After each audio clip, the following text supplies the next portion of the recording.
Your body is currently regulated by another body. The chemistry that is keeping you alive at this moment, the patterns of cardiac rhythm and respiratory pace and hormonal signaling that constitute your physiological functioning, is not something that you generate alone. The patterns are continuously shaped by the bodies of the persons you have loved across your life, by the persons you currently love, and by the persons whose presence you have internalized so thoroughly that they regulate your physiology even in their physical absence. This is not metaphor. This is the documented finding of decades of research into the biology of human attachment, and the implications of this finding for what you actually are as a conscious organism are more substantial than ordinary perception allows. You are not the autonomous individual that the dominant cultural framework has trained you to take yourself to be. You are a node in a network of physiological coupling that includes every person you have ever loved, with the coupling being a measurable feature of how your body actually operates, rather than an emotional flourish on an underlying biological independence. The question that opens the inquiry that follows is what this coupling actually involves, what it implies about the nature of the connections between human beings, and what the contemplative traditions have recognized about the same phenomenon across thousands of years of sustained reflection on what love actually is and what it actually accomplishes. The starting point for any serious inquiry into this question is what current neuroscience has been able to document about the biology of romantic love and human attachment. The field has been substantially developed across the past 3 decades, with several research programs producing findings that have transformed how we understand what is happening when one human being loves another. The most influential of these programs has been the work of Helen Fisher, the biological anthropologist at Rutgers University whose research has established much of what is currently known about the neural substrates of romantic love. Fisher and her collaborators, working primarily through functional magnetic resonance imaging studies, have documented the specific brain activity patterns that correspond to the experience of being in love, with the patterns showing remarkable consistency across persons of widely different ages, cultural backgrounds, and relationship circumstances.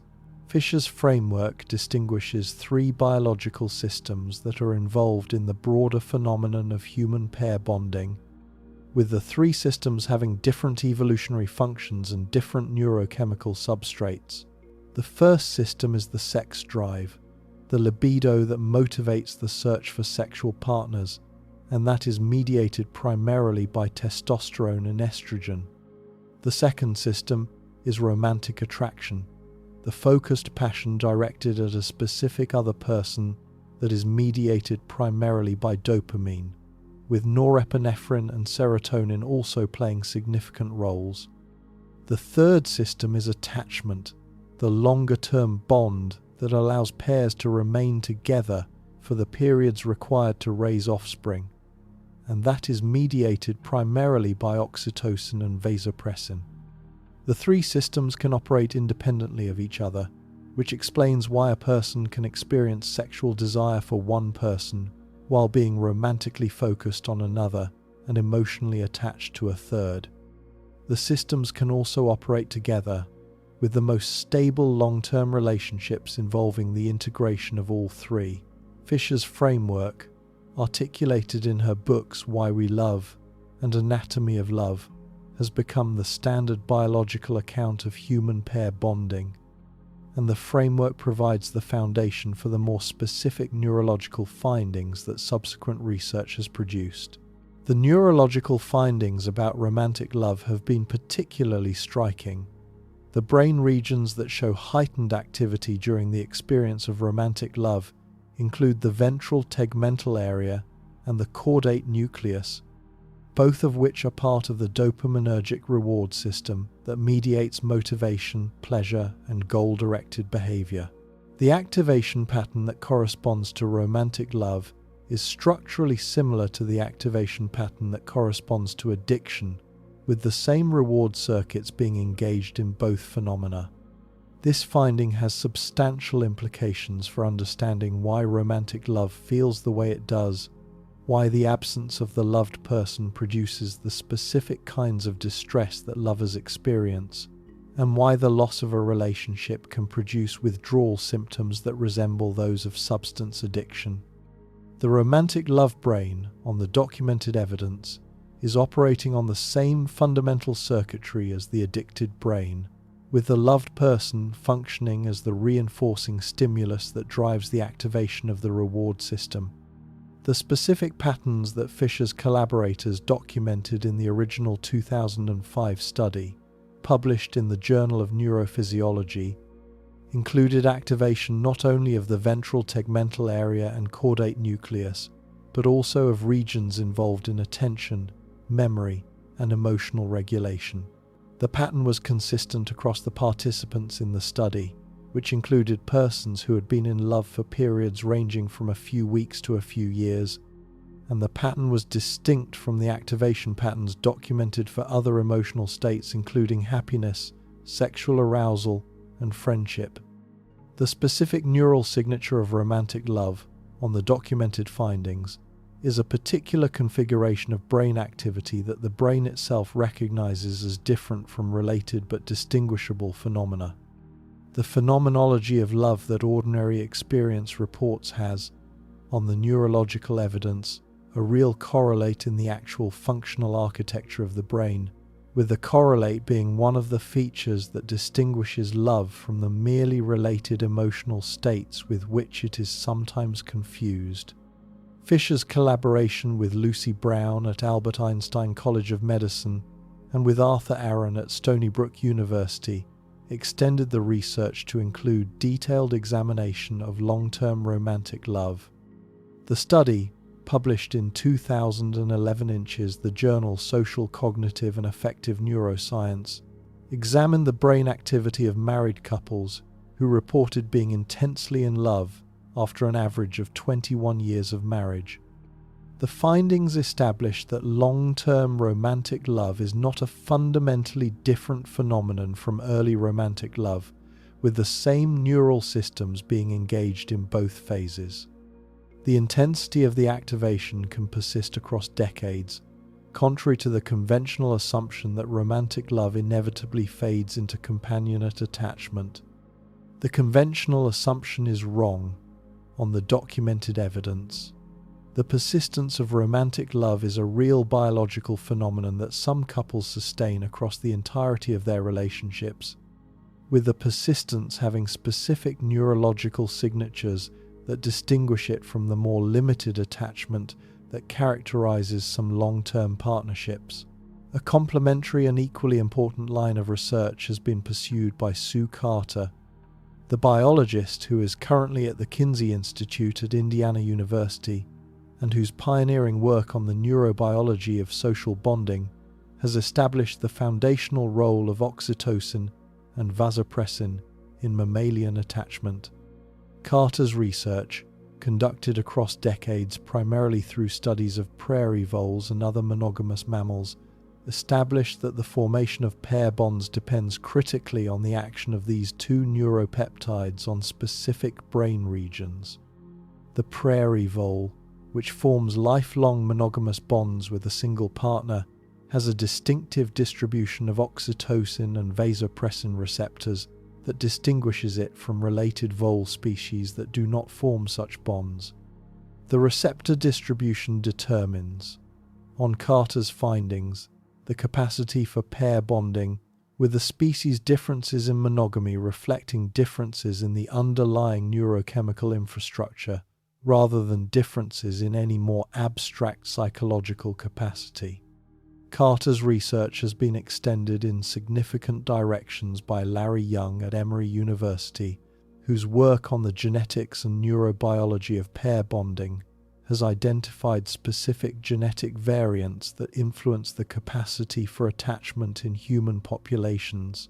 Young's research has documented that variations in the vasopressin receptor gene, particularly the AVPR1A gene, correlate with measurable differences in pair bonding behavior across human populations. The variants affect, On the documented evidence, the likelihood of forming stable long-term partnerships, the satisfaction reported within such partnerships, and the specific patterns of behavior that characterize the partnerships. The findings do not establish genetic determinism in the strong sense, since the genetic variants account for only a portion of the observed variation in human pair bonding. But the findings establish that the capacity for forming stable bonds with specific other persons has a biological substrate that varies across persons in measurable ways, with the substrate being one of the factors that shapes how individuals actually experience the relationships they enter. The mechanisms by which oxytocin and vasopressin produce their effects on attachment have been worked out in considerable detail across the broader research program. The peptides act on specific receptor populations in brain regions, including the nucleus accumbens, the prefrontal cortex, the amygdala, and the hypothalamus, with the action shaping the processing of social cues, the formation of memories about specific other persons, and the emotional responses that those persons elicit. The peptides are released during specific kinds of intimate contact, including sexual activity, breastfeeding, prolonged eye contact, and physical touching, with the release establishing and reinforcing the neurological associations that constitute attachment. The mechanism is not metaphorical. The mechanism is the actual biochemistry by which one body becomes physiologically linked to another body, with the linking being a measurable feature of how the bonded persons subsequently process information about each other. A particularly important development in this field has been the discovery of what the research community now calls co-regulation, the phenomenon by which the physiological systems of bonded individuals become coordinated with each other in ways that exceed what would be expected from independent biological functioning. The coordination has been documented across multiple physiological measures, including cardiac rhythm, respiratory pace, cortisol levels, and skin conductance, with bonded couples showing measurable synchronization of these measures, even when they are separated and not actively communicating. The work of James Cone at the University of Virginia, particularly his research on social baseline theory, has provided the theoretical framework within which these findings have been interpreted. Cone's argument, articulated across a series of papers and books, is that the human nervous system has evolved to expect the presence of conspecifics and to operate more efficiently when that presence is available. The presence of bonded others, on Cone's analysis, is the baseline condition for human physiological functioning, with the absence of such others requiring additional energy expenditure for the maintenance of homeostasis that the presence would otherwise have provided.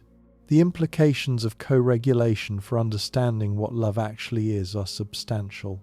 The bonded couple is not, on the documented evidence, two separate physiological systems that influence each other through occasional interaction. The bonded couple is, in a precise biological sense, a single distributed physiological system that is divided across two bodies. The bodies are physically separate, but the systems they sustain are, in their actual operation, coupled in ways that exceed what either body could maintain alone. The death of a bonded partner is therefore not just the loss of a person who was important to the survivor. The death is the loss of a physiological substrate that had been part of how the survivor's own body was operating, with the loss producing specific physiological consequences that have been documented in the research on widowhood and complicated grief. The research of Mary Frances O'Connor at the University of Arizona has been particularly important in characterizing these consequences, with her work documenting the specific neurobiological signatures of grief and the ways that the grieving brain processes the loss of the bonded partner. O'Connor's research, summarized in her 2022 book, The Grieving Brain, has documented that the brain of a bereaved person processes the loss of a bonded partner through specific mechanisms that involve regions, including the nucleus accumbens, the same reward-related region that had been involved in the original bonding. The grieving brain shows continued activation of these regions in response to reminders of the deceased partner, with the activation involving what O'Connor calls the simultaneous processing of two contradictory pieces of information. The first piece of information is the explicit knowledge that the partner is no longer alive. The second piece of information is the implicit expectation encoded in the neural representations that had been built up across the years of the relationship, that the partner is still alive and still available for the kinds of interactions that the relationship had involved. The contradiction between these two pieces of information is one of the features that makes grief so cognitively and emotionally demanding, with the resolution of the contradiction requiring the gradual reconfiguration of neural representations that had been structured around the partner's continuing presence. The research has direct implications for what love involves, since the difficulty of bereavement reflects the depth of the physiological integration that the bonded relationship had established. The death is not the end of the bond from the perspective of the grieving brain. The bond continues to operate at the neural level, with the operation being progressively transformed across the period of grieving rather than simply terminated at the moment of the partner's biological death. The recognition that bonded couples constitute distributed physiological systems has been extended in particularly striking ways by research on the synchronization of cardiac and neural rhythms during intimate contact. Studies conducted by various research groups, including the work of Pavel Goldstein at the University of Colorado on couples experiencing pain together, have documented that physical contact between bonded partners produces measurable synchronization of heart rate and brainwave patterns, with the synchronization being most pronounced during emotionally significant moments. The synchronization is not psychological projection. The synchronization is a measurable physical phenomenon that can be detected through standard physiological monitoring, with the patterns of synchronization being structured by the specific emotional and contextual features of the interaction. The bodies of bonded partners do, in a precise, measurable sense, beat together when they are together, and the implications of this finding for what love actually involves are part of what the inquiry will eventually have to address. Beyond the specific findings on pair bonding, the broader question of how human beings come to share emotional and cognitive states with each other has been transformed by the discovery of mirror neurons. The discovery, made initially by Giacomo Rizzolatti and his colleagues at the University of Parma in the early 1990s, established that specific populations of neurons in the premotor cortex of monkeys fire both when the monkey performs an action and when the monkey observes another animal performing the same action. The finding was extended in subsequent research to humans, with mirror neuron systems being identified in multiple brain regions, including areas involved in action, observation, emotional processing, and social cognition. The implications of the discovery for understanding human social connection have been worked out across decades of subsequent research, and the implications continue to be explored as new findings emerge. The work of Vittorio Gallese, who was part of the original Parma research team and who has continued to develop the implications of the mirror neuron findings, has articulated what he calls the embodied simulation account of intersubjectivity. On Gallese's framework, the understanding of other persons is not primarily a matter of inferring their internal states from their observable behavior. The understanding is, on the documented evidence, a matter of directly simulating the other person's states within the observer's own body, with the simulation being mediated by the mirror neuron systems and related neural mechanisms. When you observe another person's facial expression, Your own facial muscles activate in patterns that match what you are observing, even when the activation is below the threshold of visible expression. The activation produces, through the connections between facial muscles and emotional processing centers, a partial replication of the emotional state that the observed person is experiencing. You feel, in a precise neurological sense, what the other person is feeling, with the feeling being the basis for whatever explicit understanding of the other you eventually develop. The implications of this framework for what love involves are direct. The lover is not, on the embodied simulation account, simply observing the loved person from a position of separate subjectivity. The lover is, through the mirror neuron systems and related mechanisms, directly simulating the loved person's states within the lover's own body, with the simulation being the substrate of the felt connection that constitutes love. The boundary between lover and loved is, in the actual operation of the bonded nervous system, more porous than ordinary perception suggests.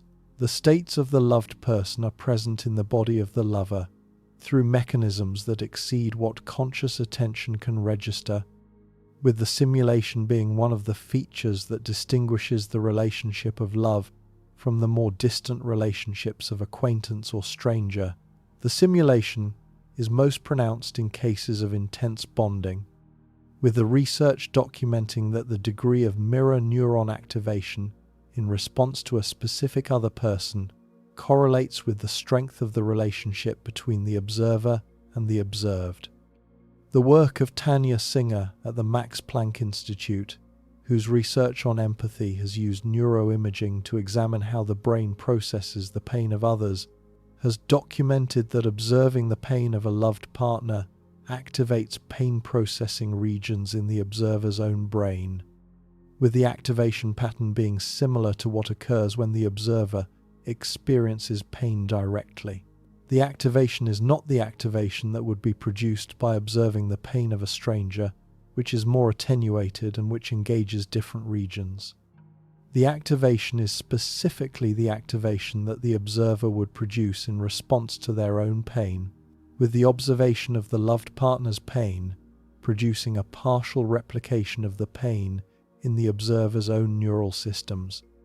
The loved person's suffering is, in a precise neurological sense, the lover's suffering, with the felt experience of compassion having a real basis in the actual operation of the bonded nervous system. A particularly important set of findings in this area has come from the work of Stephanie Cacioppo, who previously published under the name Stephanie Ortigue and who is currently at the University of Chicago. Cacioppo's research has documented the specific neurological signatures that distinguish love from desire, with the two phenomena involving partially overlapping but distinguishable patterns of brain activation. Love, on Cacioppo's findings, involves activation in brain regions associated with self-representation and abstract thought, suggesting that the experience of love involves an integration of the loved person into the lover's sense of self, at a level that mere desire does not produce. The loved person becomes, in a precise neurological sense, part of how the lover represents themselves, with the boundary between self and beloved being modified by the bonding in ways that the brain itself reflects in its functional architecture. Cacioppo's meta-analysis of brain imaging studies of love and desire, published in 2012 Inches, the Journal of Sexual Medicine, identified specific regions where love showed greater activation than desire, and other regions where desire showed greater activation than love. The regions distinguishing love from mere desire included the angular gyrus and the insular cortex, areas involved in higher-order cognitive processing and integrative bodily awareness. The findings established that love is not simply an extended form of sexual desire with additional emotional content layered on top, but rather a distinct phenomenon with its own neurological signature. The signature involves the integration of the loved person into networks of self-representation, abstract thought, and bodily awareness that mere desire does not engage. The implications for what love means as a phenomenon have been significant, with the recognition that the integration of the loved person into the lover's sense of self is not a metaphor or a romantic flourish, but a documented feature of how the brain actually operates during the experience of love. The earliest functional magnetic resonance imaging studies of romantic love, conducted by Andreas Bartels and Semir Zeki at University College London and published in 2000 the journal Neuro Report, established the methodological foundation for much of the subsequent research in this field. Bartels and Zeki examined the brain activity of persons looking at photographs of their romantic partners and compared this activity with the activity produced by photographs of close friends. The studies documented specific patterns of activation that distinguished romantic love from friendship, with the patterns including activation of reward-related regions and deactivation of regions associated with critical evaluation and negative emotion. The deactivation finding was particularly significant, suggesting that romantic love involves not just the addition of positive emotional content, but the suppression of evaluative and skeptical processing, with the suppression being part of why lovers are often unable to perceive features of their partners that others can readily see. Bartels and Zeki extended their research in 2004 to examine maternal love, comparing the brain activity of mothers viewing photographs of their own children with the activity produced by photographs of other children. The patterns of activation showed substantial overlap with those documented for romantic love, with both phenomena engaging similar reward-related regions and showing similar patterns of evaluative deactivation.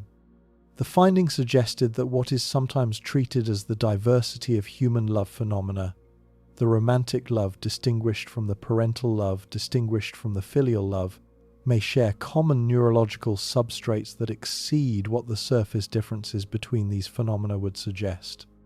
The traditional distinctions between different forms of love that the contemplative traditions have articulated, while preserving important phenomenological differences, may be operating on a common biological foundation that the neurological evidence has begun to characterize. The broader theoretical synthesis of these findings has been articulated by Thomas Lewis, Fari Amini, and Richard Lannon in their book A General Theory of Love, published in 2000. The book argues that the human capacity for love is grounded in the limbic system, the older brain regions that mediate emotion and social bonding, and that the operation of the limbic system involves what the authors call limbic resonance, the direct attunement between the emotional states of bonded individuals. The framework has been influential among clinicians and researchers working on attachment, with the recognition that the limbic resonance between bonded persons is a measurable physiological phenomenon that has implications for therapeutic approaches to relationship difficulties and to the consequences of attachment disruption. There is a particular line of research that deserves explicit examination because it has been the subject of considerable popular discussion and because it makes specific claims that the inquiry needs to evaluate carefully. The work of the Institute of HeartMath, an organization that has produced research on the role of the heart in emotional regulation and interpersonal connection, has argued that the heart generates a measurable electromagnetic field that can be detected at distances from the body, and that mediates communication between bonded individuals. The HeartMath research has been published in various journals and has been cited extensively in popular literature on the science of love and connection. The research deserves careful engagement, but the engagement has to acknowledge the substantial limitations of what the research has actually established. The basic claim that the heart generates an electromagnetic field is correct. The heart, like any other electrical organ, produces a detectable field that can be measured with appropriate instrumentation. The claim that this field can be detected at distances from the body is also correct in a limited sense, with sensitive equipment able to detect the field at distances of a few feet from the body. The claims that have been more controversial concern the specific role that this field plays in interpersonal communication, with the Heart-Mouth organization arguing that the field can be detected by other persons and that it mediates emotional information transfer between bonded individuals. The claims have not been established by mainstream research, and the specific mechanisms that would be required for such detection and information transfer have not been identified. The honest position is that the heart's electromagnetic field is a real phenomenon, that the field's role in interpersonal communication is not established, and that the broader claims that have been made on the basis of this research go beyond what current evidence supports. The phenomena of heart rate synchronization between bonded couples, which we considered earlier, are genuine findings that have been confirmed by multiple independent research groups. The mechanism for this synchronization has not been definitively established, but the most parsimonious account involves the standard sensory and behavioral feedback mechanisms that the research on co-regulation has identified, rather than the more speculative electromagnetic field hypothesis that the Heart-Mouth research has proposed. The honest assessment of the scientific findings on love and human bonding is that current research has documented a remarkable set of phenomena that exceed what the standard cultural framework allows. The bonded couple is a distributed physiological system. The lover simulates the loved person's states within the lover's own body. The bodies of bonded partners synchronize in measurable ways, even at a distance. The brain regions involved in romantic love overlap with those involved in addiction and reward, with the overlap explaining the specific phenomenology of love that ordinary experience documents. The capacity for forming stable bonds varies across persons in ways that the underlying neurobiology can account for. The persistence of romantic love across decades is a real phenomenon that some couples sustain through specific neurological mechanisms. None of these findings is speculative. All of them have been documented through standard scientific methodology and replicated across multiple research groups. What the findings establish, taken together, is that love is not the merely subjective phenomenon that the materialist tradition has often treated it as.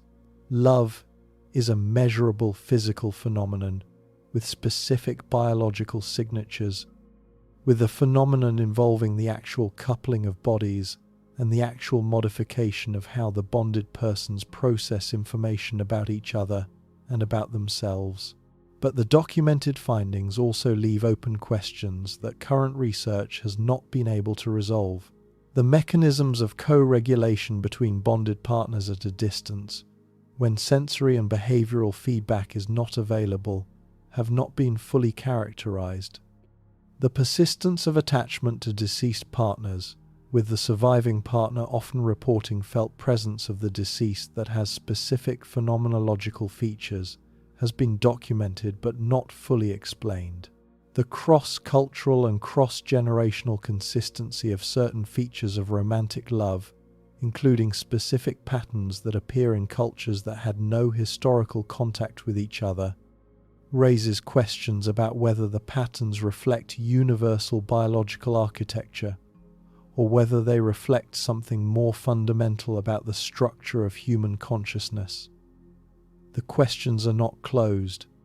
The questions are part of what makes the inquiry into love so significant for the broader questions about consciousness and human existence that this larger investigation has been pursuing.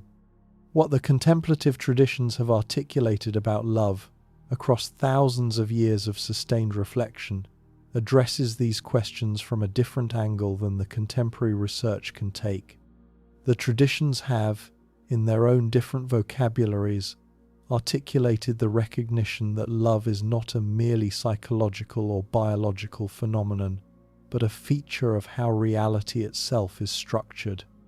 The Christian doctrine that God is love, articulated in the first letter of John, identifies the deepest reality with the very phenomenon that the research has been examining.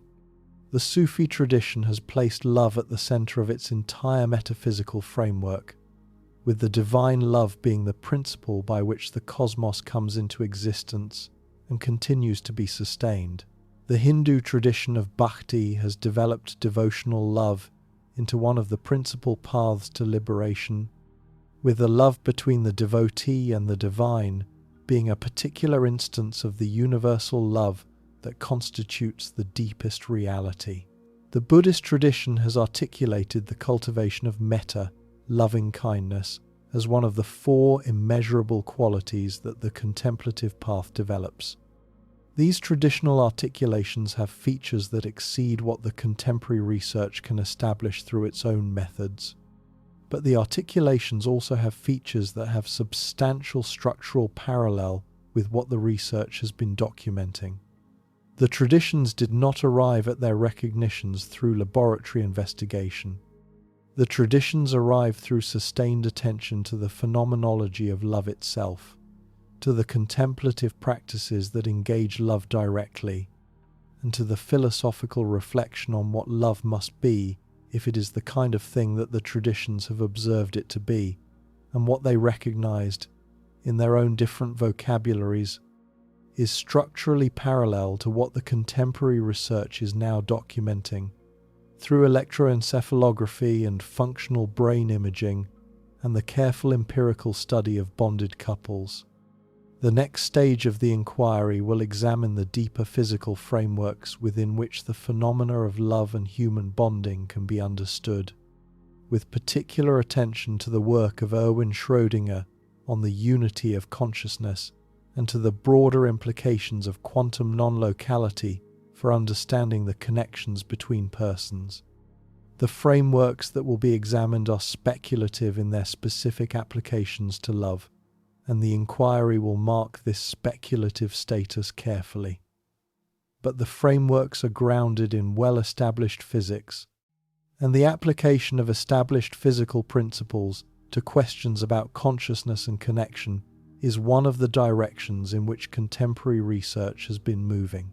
What the inquiry can establish through the convergent examination of the contemporary research, the deeper physical frameworks, and the contemplative traditions is that love is not what the dominant cultural framework has trained you to take it as.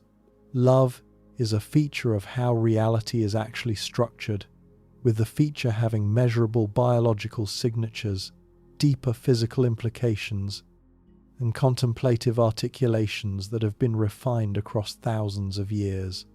The person you love is not a separate object that you have feelings toward. The person you love is part of how you actually exist, with the parthood being a measurable biological fact and a recognized feature of how human consciousness is constituted. There is something fundamentally wrong with the materialist account of love. The findings we have examined establish that love involves the actual coupling of bodies, the measurable synchronization of physiological systems across distance, the integration of the loved person into the lover's neural representations of self. But the materialist framework, in its standard form, treats these phenomena as biological curiosities that occur within an ultimately separate existence of the bonded individuals. The bodies are coupled, the systems are synchronized, the neural representations are integrated, but the persons themselves, on the materialist account, remain fundamentally separate, with the documented couplings being interesting features of how separate persons relate rather than evidence of a deeper unity that the separation conceals. The question that opens the inquiry that follows is whether this materialist framework is actually correct, or whether the documented phenomena point toward a deeper structure of reality in which the apparent separation between persons is itself a feature of a more limited level of description. The question is not metaphysical speculation in the loose sense. The question is one that 20th century physics has been engaging directly through its investigations of quantum mechanics and its implications for the structure of consciousness, and what these investigations have begun to suggest, when they are taken together with the contemplative traditions that have addressed the same question across thousands of years, is something that no honest examination can leave unspoken. The starting point for this deeper inquiry is the work of Erwin Schrödinger, the Austrian physicist whose 1933 Nobel Prize in Physics recognized his foundational contributions to quantum mechanics. Schrödinger, beyond his technical work in physics, devoted substantial intellectual effort to the question of the nature of consciousness and its relationship to physical reality. His 1944 book, What is Life?, written during his time at the Institute for Advanced Studies in Dublin, argued that the laws of physics, as they were then understood, could not adequately account for the phenomena of life and consciousness, and that further developments in physics would be required before these phenomena could be properly understood. The book was tremendously influential on the subsequent development of molecular biology, with its specific suggestions about the molecular basis of inheritance directly influencing James Watson, Francis Crick, and other founders of the field that would eventually establish the structure of DNA. But the book also articulated philosophical positions that have received less attention from the scientific community than the molecular biology suggestions, and these philosophical positions are directly relevant to the questions about love and human connection that this inquiry has been pursuing. Schrödinger's most striking philosophical claim, articulated in the epilogue of What is Life, and developed more fully in his 1958 book Mind and Matter, is that the multiplicity of consciousness that we ordinarily perceive is an illusion, with the deepest reality being a single consciousness that manifests in the apparent multiplicity of individual minds. The claim, articulated in the explicit language that Schrödinger himself used, is that there is in truth only one mind. The plurality of conscious experiences that ordinary perception encounters is not, on this framework, the genuine plurality of multiple separate consciousnesses, but the differential manifestation of a single underlying consciousness across multiple physical substrates. The framework was directly influenced by Schrödinger's reading of the Vedantic philosophical tradition, particularly the Upanishadic teaching that the individual self, the Atman, is identical with the universal reality, the Brahman. Schrödinger acknowledged this influence explicitly, citing the specific Vedantic texts that had shaped his thinking and arguing that the Vedantic insight had been confirmed by the developments of quantum mechanics in ways that the original articulators of the insight could not have anticipated. The argument that Schrödinger developed for this position drew on several considerations that he articulated across his various writings. The first consideration concerned the apparent unity of conscious experience within a single subject. Each conscious experience, Schrödinger noted, presents itself as the experience of a single unified subject, with the multiplicity of perceptual content being integrated into a single field of awareness. The second consideration concerned the structural similarity between the unified field of awareness in one subject and the unified field of awareness in any other subject. The structural similarity is not, on Schrödinger's analysis, the kind of similarity that would result from multiple genuinely separate subjects happening to have similar experiences. The structural similarity is the similarity that would result from a single underlying consciousness manifesting through multiple physical substrates, with the apparent separation of the subjects being a feature of the manifestation rather than a feature of the consciousness itself. The third consideration concerned the difficulty of accounting for consciousness within the materialist framework. If consciousness emerges from particular physical configurations, Schrödinger argued, then the multiplicity of consciousnesses requires the multiplicity of physical configurations capable of producing consciousness. But the actual variety of physical configurations that we observe in living organisms is too gradual to account for the discrete plurality of conscious subjects that the materialist framework requires. The Vedantic framework that influenced Schrödinger has its own technical vocabulary for these recognitions. The teaching of Tat Tvam Asi, that thou art that, articulated in the Chandogya Upanishad, expresses the identification between the individual self and the universal reality that Schrödinger's framework restated in its own different vocabulary. The teaching of Neti Neti, not this, not that, articulated in the Brihadaranyaka Upanishad, expresses the recognition that the deepest reality cannot be identified with any of the particular features of empirical experience, including the apparent separation between individual selves. Schrödinger engaged these teachings seriously across his philosophical writings, and the engagement was not the romantic appropriation of exotic wisdom that has characterized some popular treatments of similar themes.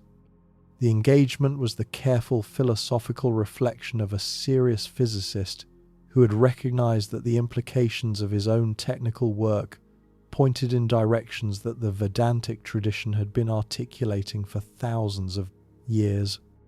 The position that Schrödinger articulated has been controversial within mainstream physics, with most physicists treating it as a metaphysical addition to the technical work in quantum mechanics, rather than as a position that the technical work directly entails.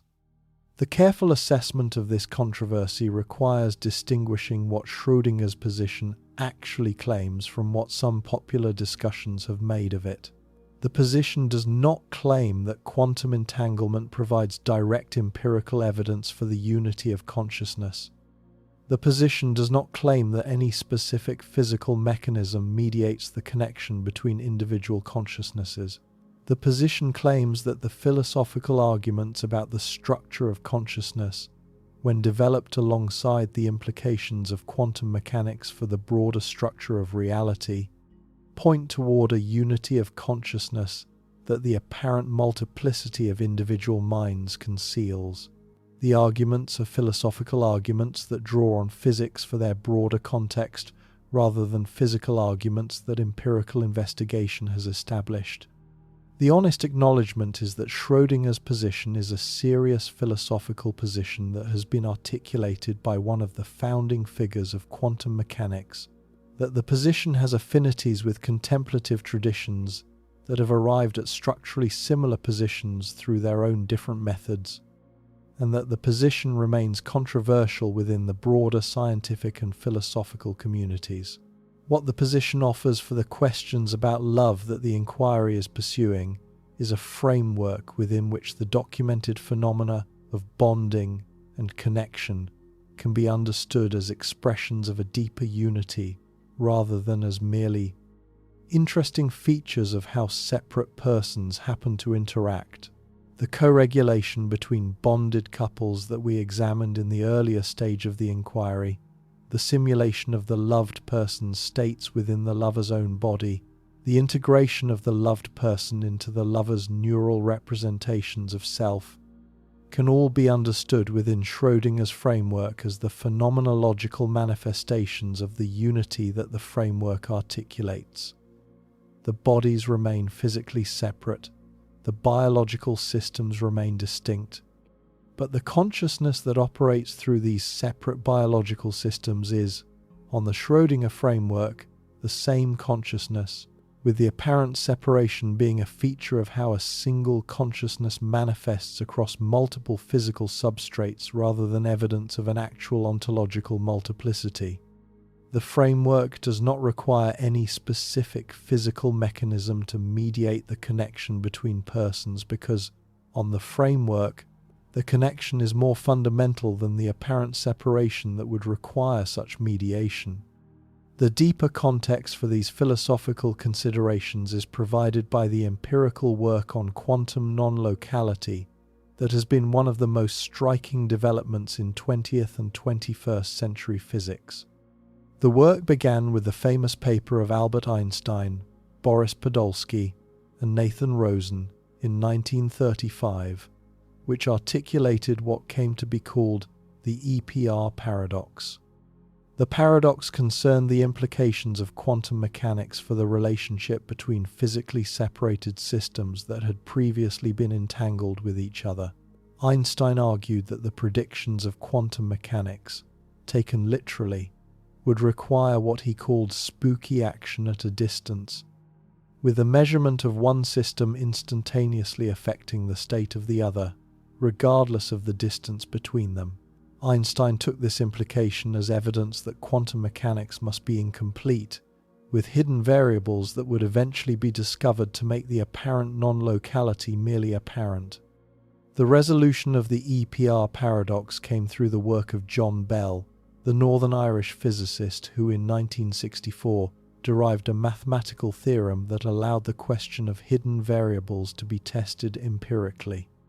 Bell's theorem established that any local hidden variable theory would produce statistical correlations between measurements on entangled systems that satisfied specific mathematical inequalities. Quantum mechanics, by contrast, predicted correlations that violated these inequalities under specific experimental conditions. The theorem reduced the philosophical question of locality to an empirical question that could in principle be settled by appropriately designed experiments. The first experimental tests were conducted by John Clauser and Stuart Friedman in 1972, with subsequent more refined tests conducted by Alain Aspect and his collaborators at the Institute of Optics in Orsay in 1981 and 1982.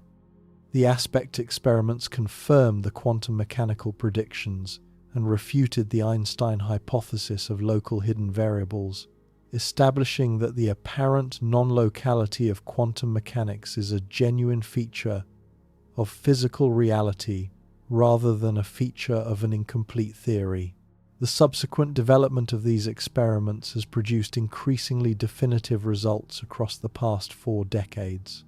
The loophole-free experiments conducted in 2015 by 3 independent research groups, including the team led by Ronald Hansen at Delft University of Technology in the Netherlands, the team led by Lyndon Shalm at the National Institute of Standards and Technology in Boulder, Colorado, and the team led by Marissa Justina and Anton Zeilinger at the University of Vienna, closed the remaining experimental loopholes that had still allowed for local hidden variable interpretations. The results were definitive. Quantum non-locality is a real feature of physical reality. Physically separated systems can exhibit correlations that cannot be explained by any local mechanism, with the correlations being established through the quantum mechanical entanglement that connects the systems regardless of the distance between them.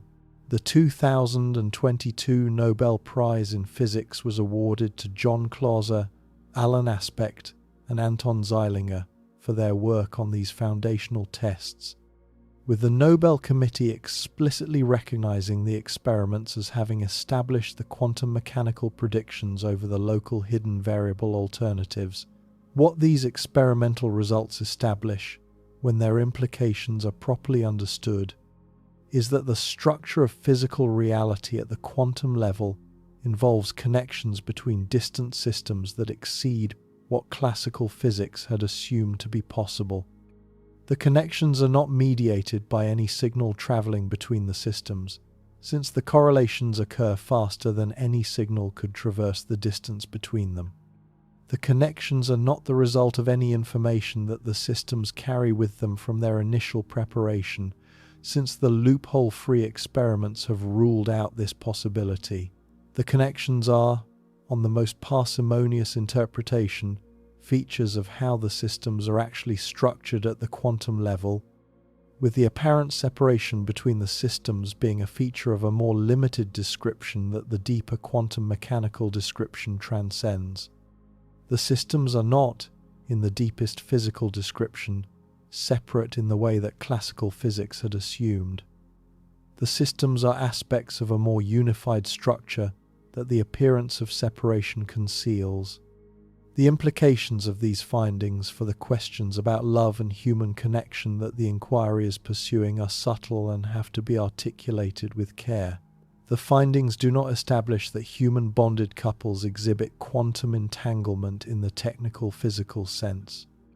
The specific phenomena that Bell tests have documented, the violations of Bell inequalities by entangled photons or atoms or larger quantum systems, are not the same phenomena as the bonding between human beings that the neurological research has documented.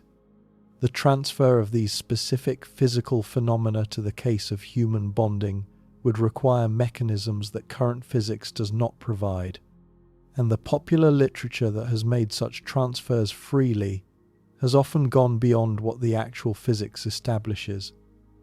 The inquiry has to be careful not to overclaim what the quantum mechanical findings actually demonstrate. But the findings do establish something important for the broader framework within which the questions about love can be understood.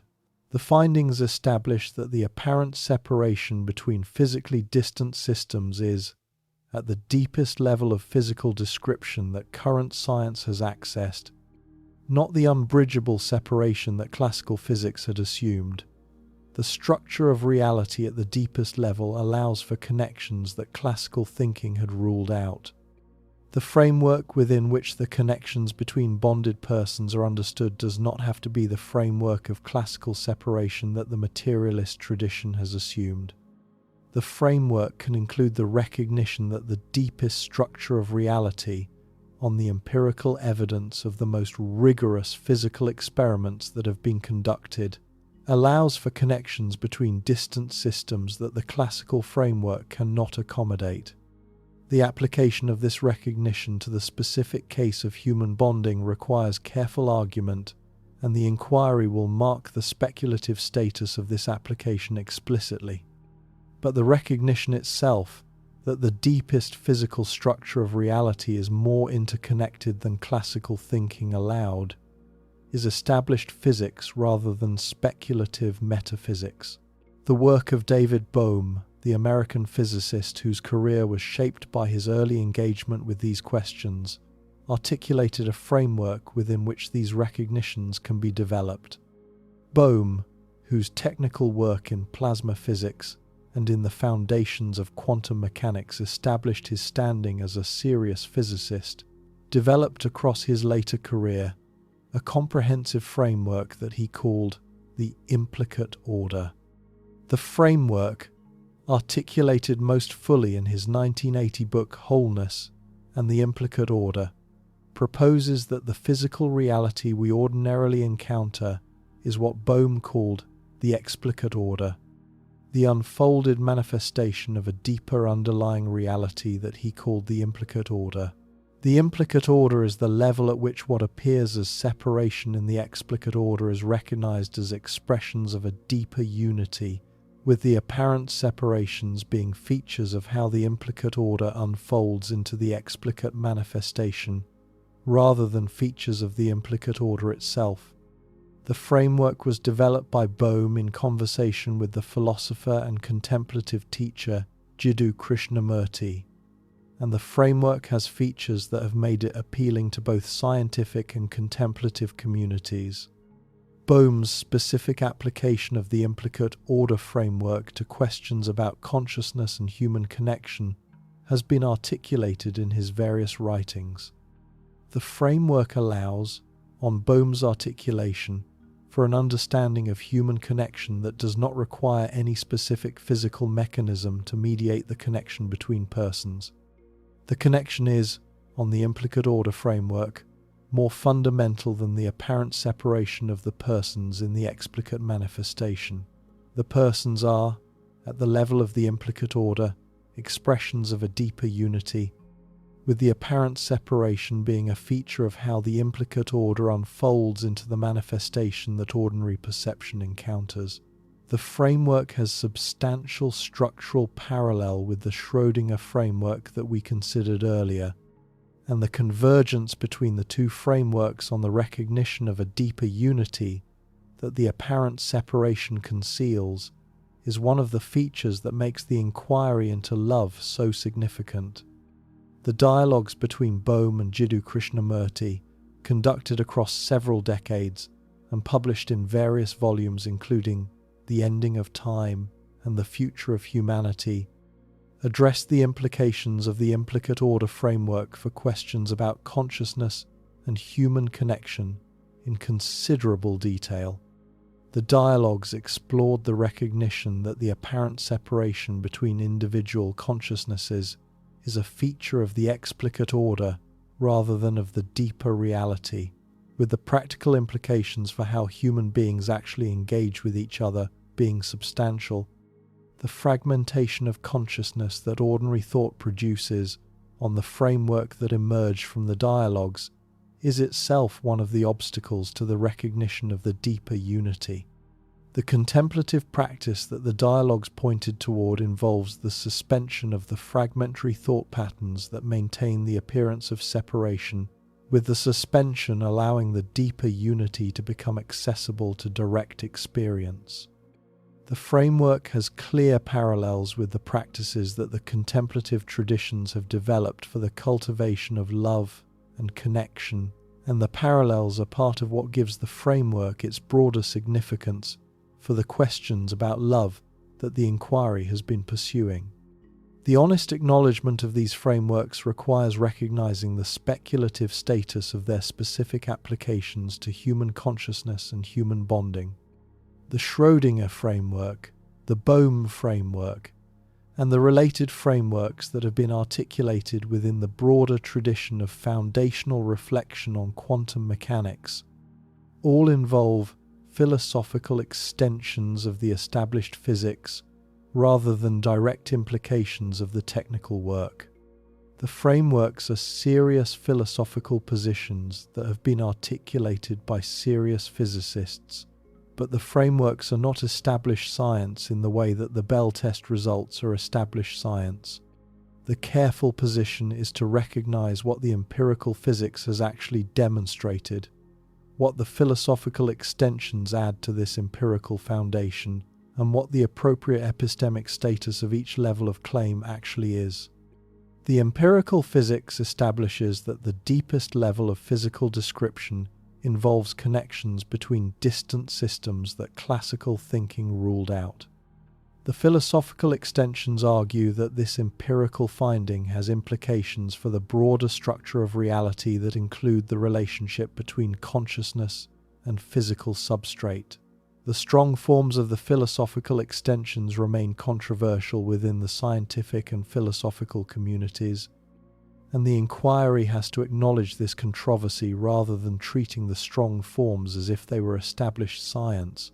There is a particular set of claims that has been made in popular literature on these topics that deserves explicit examination because it has been the source of substantial confusion. The claims involve the proposition that bonded human couples are, in some literal sense, quantum entangled, that the physiological synchronization between them is mediated by quantum entanglement of specific particles in their bodies, and that the love between them is therefore a quantum mechanical phenomenon in a precise technical sense. These claims have appeared in various books and articles that have presented themselves as bringing the insights of quantum mechanics to bear on questions about love and human connection. The claims have to be addressed directly because they distort what the actual physics establishes, and because they have shaped popular understanding of these topics in ways that exceed what the science supports. The claims are not correct as stated. There is no evidence that the specific phenomena of quantum entanglement, as documented in Bell tests and related experiments, occur between bonded human couples in any directly demonstrable way.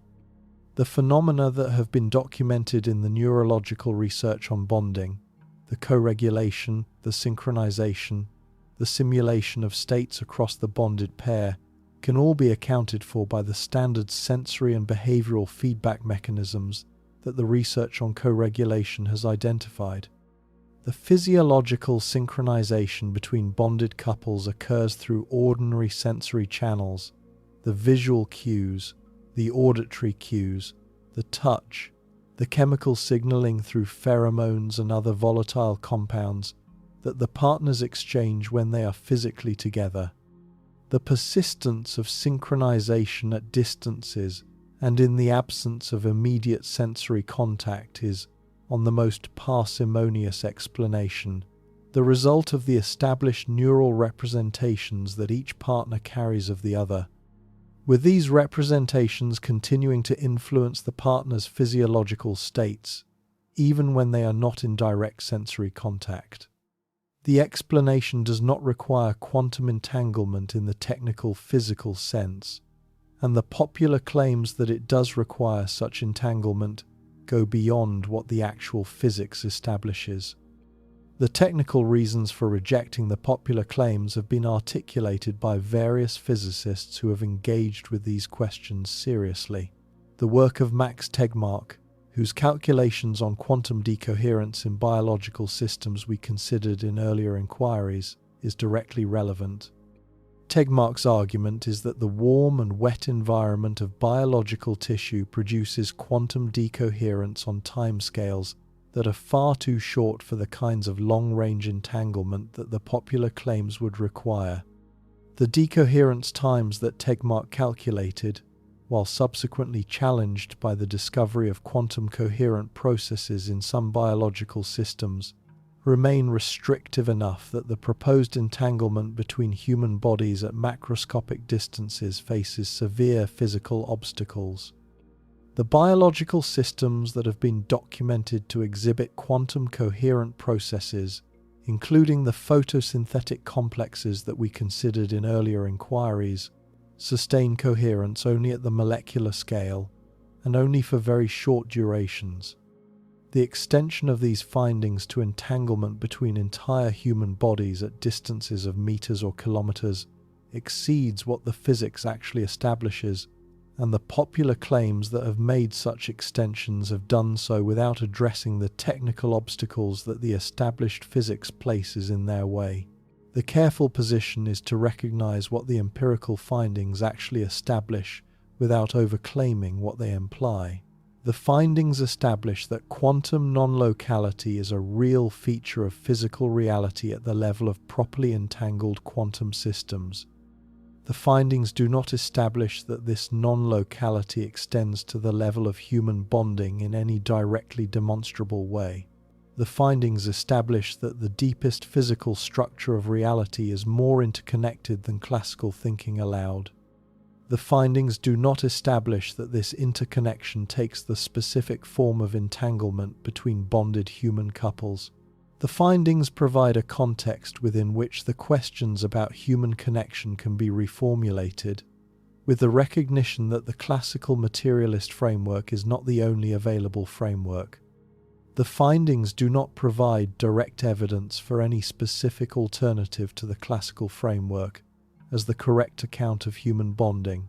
The honest engagement with these findings requires holding their limited scope together with their broader implications, with the broader implications being significant for how we think about the structure of reality without being licenses for the specific claims that have been made in popular literature. What the actual physics does provide, however, is a framework within which the deeper question can be formulated. The framework does not establish that human bonding is mediated by quantum entanglement. The framework establishes that the deepest physical structure of reality is more unified than classical thinking allowed, with the implications of this unity for the relationship between consciousness and physical substrate being a question that current research is working to address. The careful application of these findings to questions about human bonding involves the recognition of structural parallels rather than the assertion of direct mechanistic identity. The bonding between humans has features that have structural parallel with the entanglement between quantum systems. The features are not the same, but the parallels are not coincidence either, and the inquiry into what they suggest about the deeper structure of reality is one of the central concerns of the contemporary investigation that the inquiry has been pursuing. The work of the philosopher David Chalmers, whose articulation of the hard problem of consciousness we considered in earlier stages of the inquiry has provided one of the most rigorous frameworks for thinking about the relationship between consciousness and physical substrate. Chalmers's argument that consciousness has features that resist reduction to standard physical processes has implications for how the connections between conscious beings can be understood. If consciousness is not reducible to the specific physical configurations that ordinarily carry it, then the connections between conscious beings are not constrained by the physical separations that constrain those configurations. The connections can be more direct than the physical separations would allow, with the directness being a feature of consciousness itself rather than of any specific physical mechanism that mediates the connection. The framework is speculative in its specific applications, but it is grounded in the philosophical analysis of consciousness that Chalmers has been developing across the past 3 decades, and it provides resources for thinking about the connections between bonded persons that exceed what the standard materialist framework allows. The position that has been articulated by Galen Strawson and other contemporary panpsychists provides a complementary framework for these considerations. The position that consciousness in some form is a fundamental feature of physical reality rather than an emergent product of complex physical configurations allows for an understanding of the connections between conscious beings that does not require any specific physical mechanism to mediate the connection.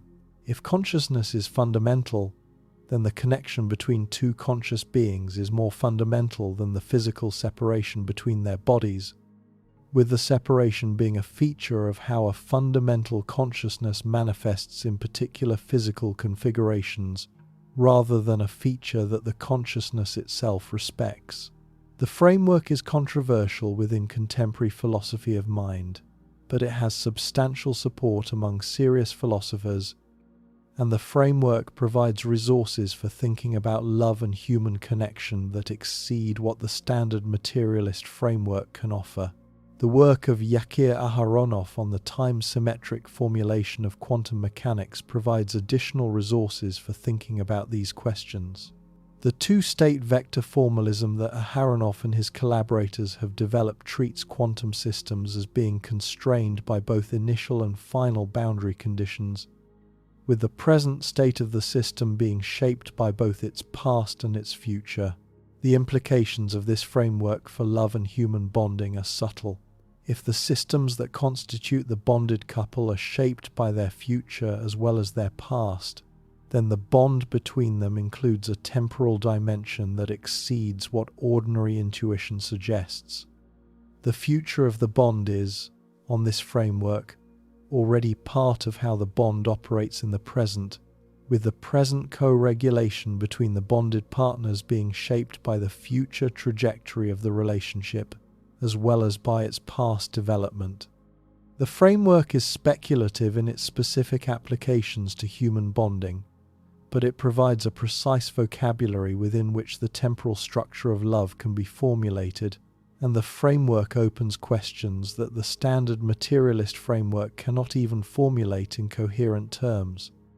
The convergence of these various frameworks on the recognition that the deepest structure of physical reality is more unified than classical thinking allowed, that consciousness has features that resist reduction to standard physical processes, that the connections between conscious beings may be more fundamental than the physical separations between their bodies, provides a context within which the documented phenomena of love and human bonding can be understood without forcing them into the materialist framework that has dominated mainstream discussion. The frameworks do not establish any specific alternative to the materialist account as the correct account. The frameworks establish that the materialist framework is not the only available framework, that serious physical and philosophical alternatives exist, and that these alternatives have features that bear directly on the questions about love that the inquiry has been pursuing. The careful application of these alternatives requires acknowledging their speculative status, but the speculative status does not exhaust their significance. The frameworks open possibilities that the standard materialist framework forecloses, and the possibilities deserve serious engagement rather than the dismissal that they have often received in mainstream scientific discussion. What the contemplative traditions have articulated about love across thousands of years of sustained reflection has substantial structural parallel with the frameworks we have been examining. The traditions have, in their own different vocabularies, articulated the recognition that love is not merely a psychological or biological phenomenon, but a feature of how reality itself is structured.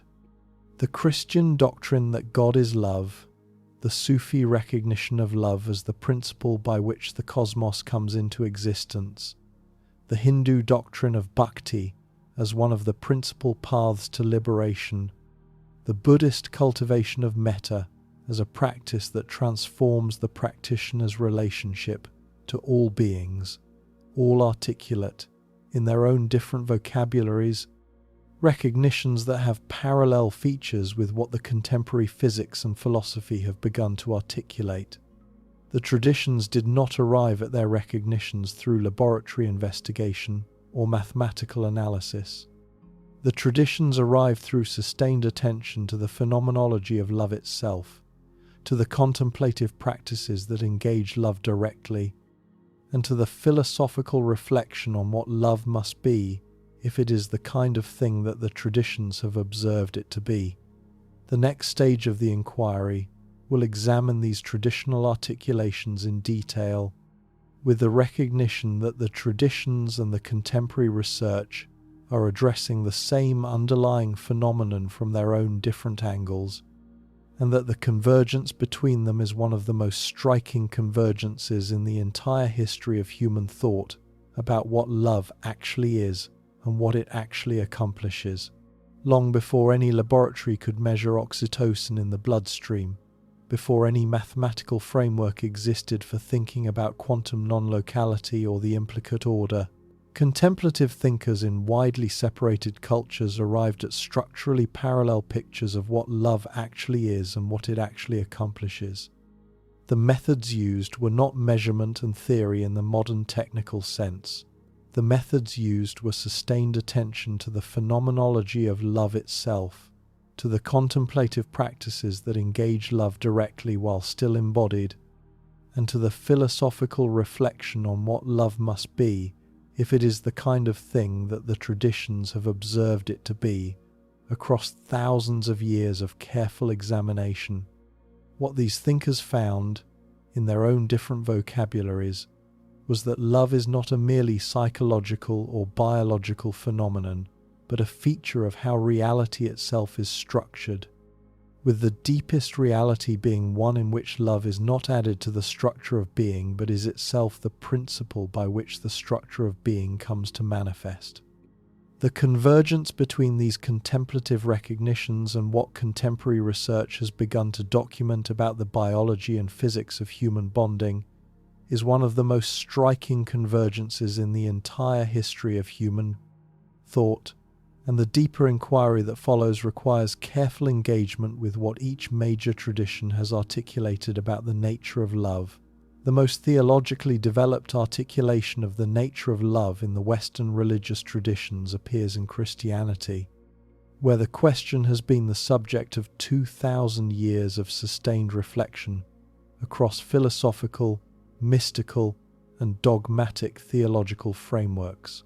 The foundational text is the New Testament, particularly the writings of the Apostle Paul, whose first letter to the church in Corinth contains what has become the single most influential treatment of love in the entire tradition. The 13th chapter of 1 Corinthians, written in the middle of the 1st century of the Common Era, articulates what love is and what love does in language that has shaped the Christian understanding across the centuries since. Paul argues in this chapter that love is patient and kind, that love does not envy or boast, that love is not arrogant or rude, that love does not insist on its own way, that love is not irritable or resentful, that love does not rejoice at wrongdoing, but rejoices in the truth, that love bears all things, believes all things, hopes all things, endures all things. The articulation has the form of a list of features, but the underlying recognition that the list points toward is not merely behavioral. The recognition is that love is a particular structure of relationship to others and to reality that has specific features which the list articulates without exhausting.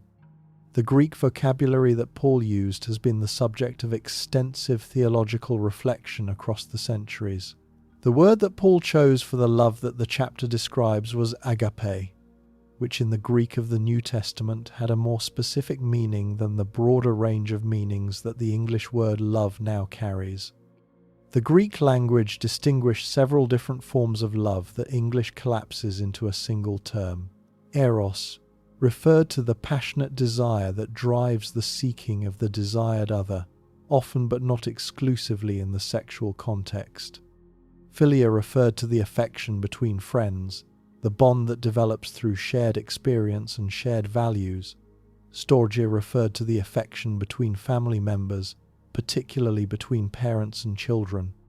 Agape referred to the kind of love that wills the good of the other for the other's own sake, the love that gives without requiring return, the love that the Christian tradition came to identify with the love that God has for creation and that creation can in turn have for itself and for God. The distinction between these different forms of love allowed the early Christian theological tradition to articulate with considerable precision what specifically it was that the new religious movement was claiming about the nature of love at the deepest level. The English novelist and Christian apologist C.S. Lewis, in his 1960 book The Four Loves, provided what has become one of the most accessible articulations of these distinctions for modern readers. Lewis argued that all four forms of love are real and valuable in their own ways, that each has its specific contributions to human flourishing, and that each has its specific dangers when it is taken as the whole of love, rather than as one of love's various forms. The agape that the Christian tradition has placed at the center of its theological framework is not, on Lewis's analysis, the only legitimate form of love, or even the highest expression of all the others. The agape is the form of love that has its source in the divine reality, with the other forms of love being the human expressions of dispositions that are, in some sense, the tradition has worked to characterize reflections of the divine love that the agape names. The framework allows the various forms of love that ordinary human experience encounters to be valued in their own terms, while also being situated within a broader understanding of what love at its deepest is. The first letter of John, in its 4th chapter, contains one of the most striking articulations of the Christian understanding of love. The text states, in its 8th verse, that anyone who does not love does not know God, because God is love. The identification of God with love that this verse articulates has been the foundation of substantial subsequent theological reflection. The identification is not the claim that God has the property of being loving in the way that an individual human being might have that property. The identification is the claim that the deepest reality, what the Christian tradition calls God, is itself the love that the manifest world expresses in particular forms. Love is not, on this articulation, something that God has.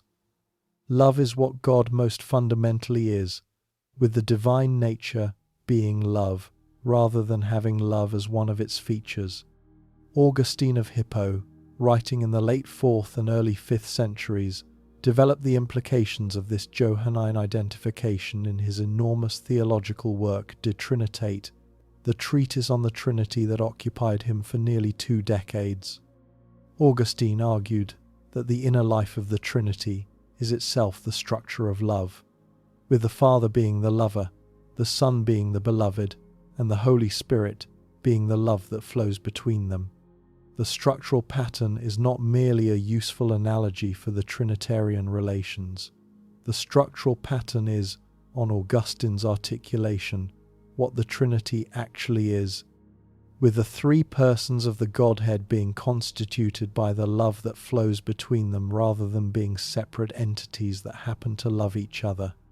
The framework has been the foundation of subsequent Christian theology of the Trinity, and its implications for understanding what love is have been worked out across the centuries since. The Augustinian framework has implications that extend beyond the technical theology of the Trinity into the broader understanding of what reality fundamentally is. If the deepest reality is itself constituted by the love that flows between the persons of the Trinity, then love is not added to the structure of being, but is itself the principle by which being is structured. The created world that emerges from this divine reality, on Augustine's articulation, carries the impress of the divine love throughout its structure, with the relationships between created beings reflecting in their own different ways the relational structure that the divine reality fundamentally is. The human person, who is created in the image of God according to the Genesis text that Augustine took with utmost seriousness, carries this relational structure in a particular form. The human person is not, on Augustine's framework, the autonomous individual that the modern materialist tradition has assumed. The human person is constituted by relationships, with the relationships being the form through which the divine love that creates and sustains the person becomes manifest in embodied existence. The implications for understanding what love between human beings actually involves are direct. The love between persons is not the contingent attachment of separate individuals who happen to develop bonds with each other. The love between persons is the participation of those persons in the relational structure that the deepest reality fundamentally is, with the participation being the form through which the persons are most fully themselves rather than a feature added to a more basic individual existence. The medieval Christian tradition developed these implications with substantial precision. Bernard of Clairvaux, the 12th century Cistercian abbot whose treatise on loving God has been one of the most influential medieval works on the topic, articulated 4 stages of love that the Christian life moves through. The first stage is loving oneself for one's own sake. The second stage is loving God for one's own sake, valuing God instrumentally for what God provides to the lover. The third stage is loving God for God's own sake, recognizing the intrinsic worth of the divine that exceeds any benefit the lover receives.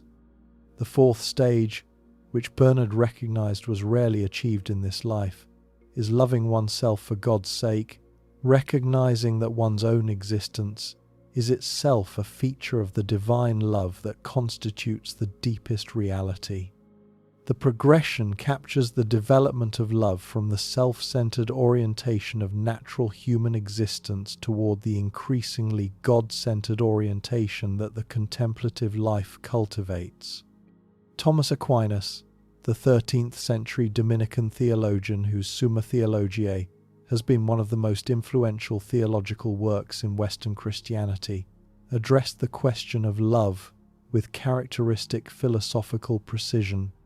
Aquinas distinguished caritas, the theological virtue of charity that is infused by divine grace, from the natural forms of love that all human beings exhibit.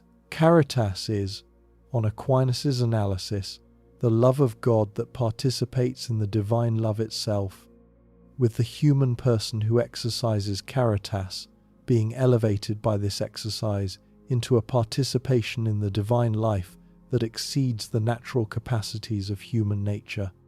The framework allows the various forms of natural love to be acknowledged and valued without being confused with the specific theological reality that the tradition identifies as the highest form of love. Caritas is not merely intense agape.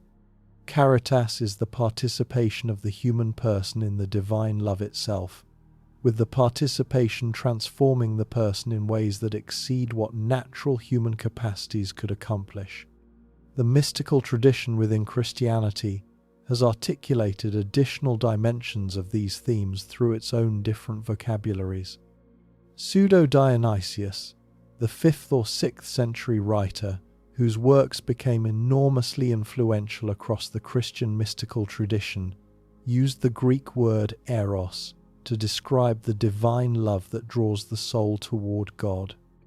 The use of eros, with its connotations of passionate desire, was a deliberate choice that emphasized the active and drawing character of divine love rather than the more dispositional character that agape had come to suggest.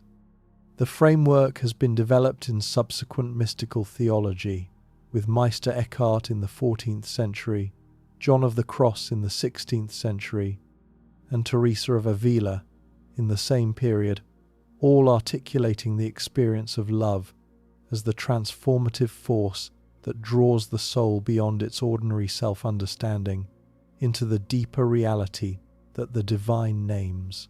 John of the Cross, the Spanish Carmelite mystic whose works, including The Dark Night of the Soul and the Spiritual Canticle, have been among the most influential mystical writings in the Christian tradition, articulated the transformations that love produces in the soul that engages it with full seriousness.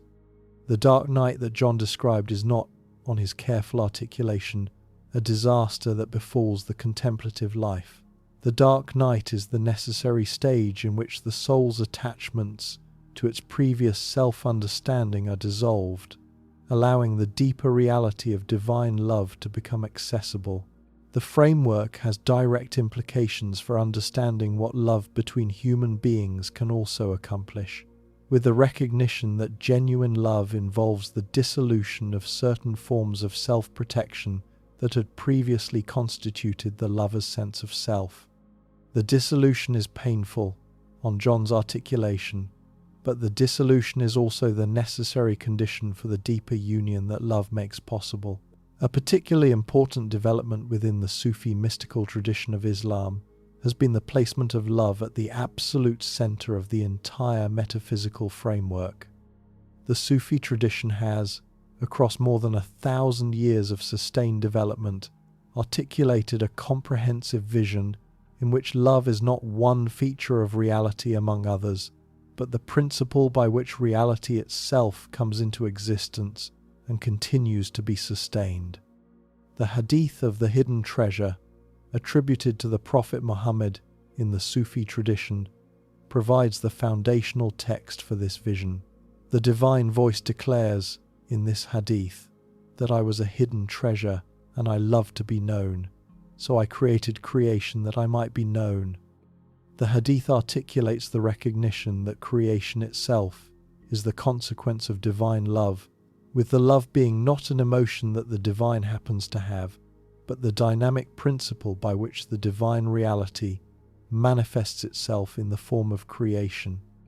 Ibn Arabi, the 13th century Andalusian Sufi master, whose enormous output has been the foundation of much subsequent Islamic mystical theology, articulated this framework in particular detail.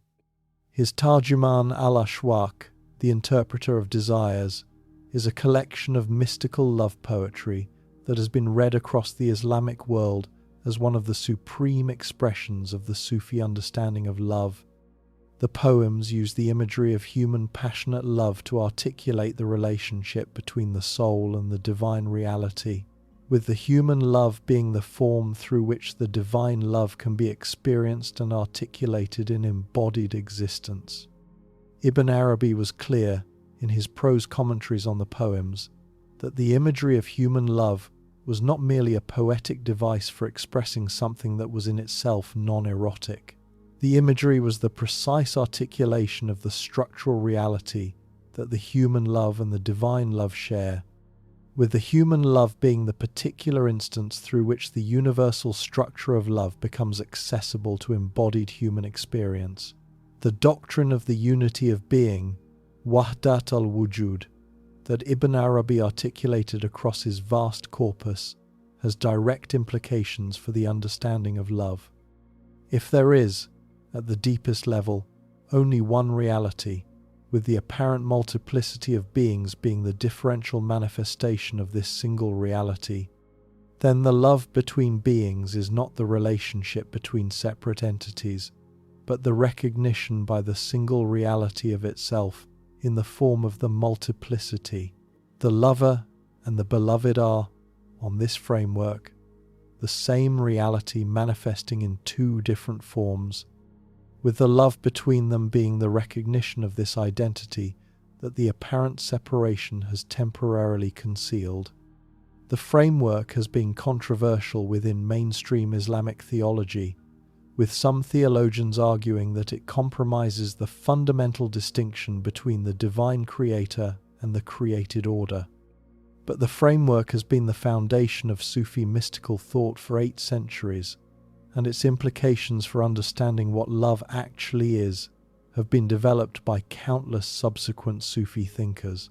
The Persian Sufi poet Jalal al-Din Rumi, who lived in the 13th century and whose Mesnevi has been one of the most widely read poetic works in the Islamic world, articulated the same vision in poetic form across thousands of verses. The Mesnevi treats love as the central reality of existence, with the relationship between Rumi and his spiritual master Shams of Tabriz providing the personal context within which the universal teachings about love are articulated. Rumi's recognition that the human relationship of intense love opens onto the recognition of the divine love that is the deepest reality has been one of the central insights of the Sufi tradition. The love between Rumi and Shams was, on the traditional reading of his poetry, not merely a friendship between two human beings, but the manifestation in human relationship of the divine love that the Sufi tradition places at the center of its understanding of reality. The Turkish Sufi poet Yunus Emre, who lived in the 13th and 14th centuries and whose vernacular Turkish poetry has shaped the spiritual sensibility of Anatolia, articulated the same vision in verse that has been more accessible to ordinary readers than the technical Arabic and Persian works of his contemporaries. Yunus Emre's poetry treats love as the heart of religious life, with the love between human beings and the divine being the central concern of the spiritual journey.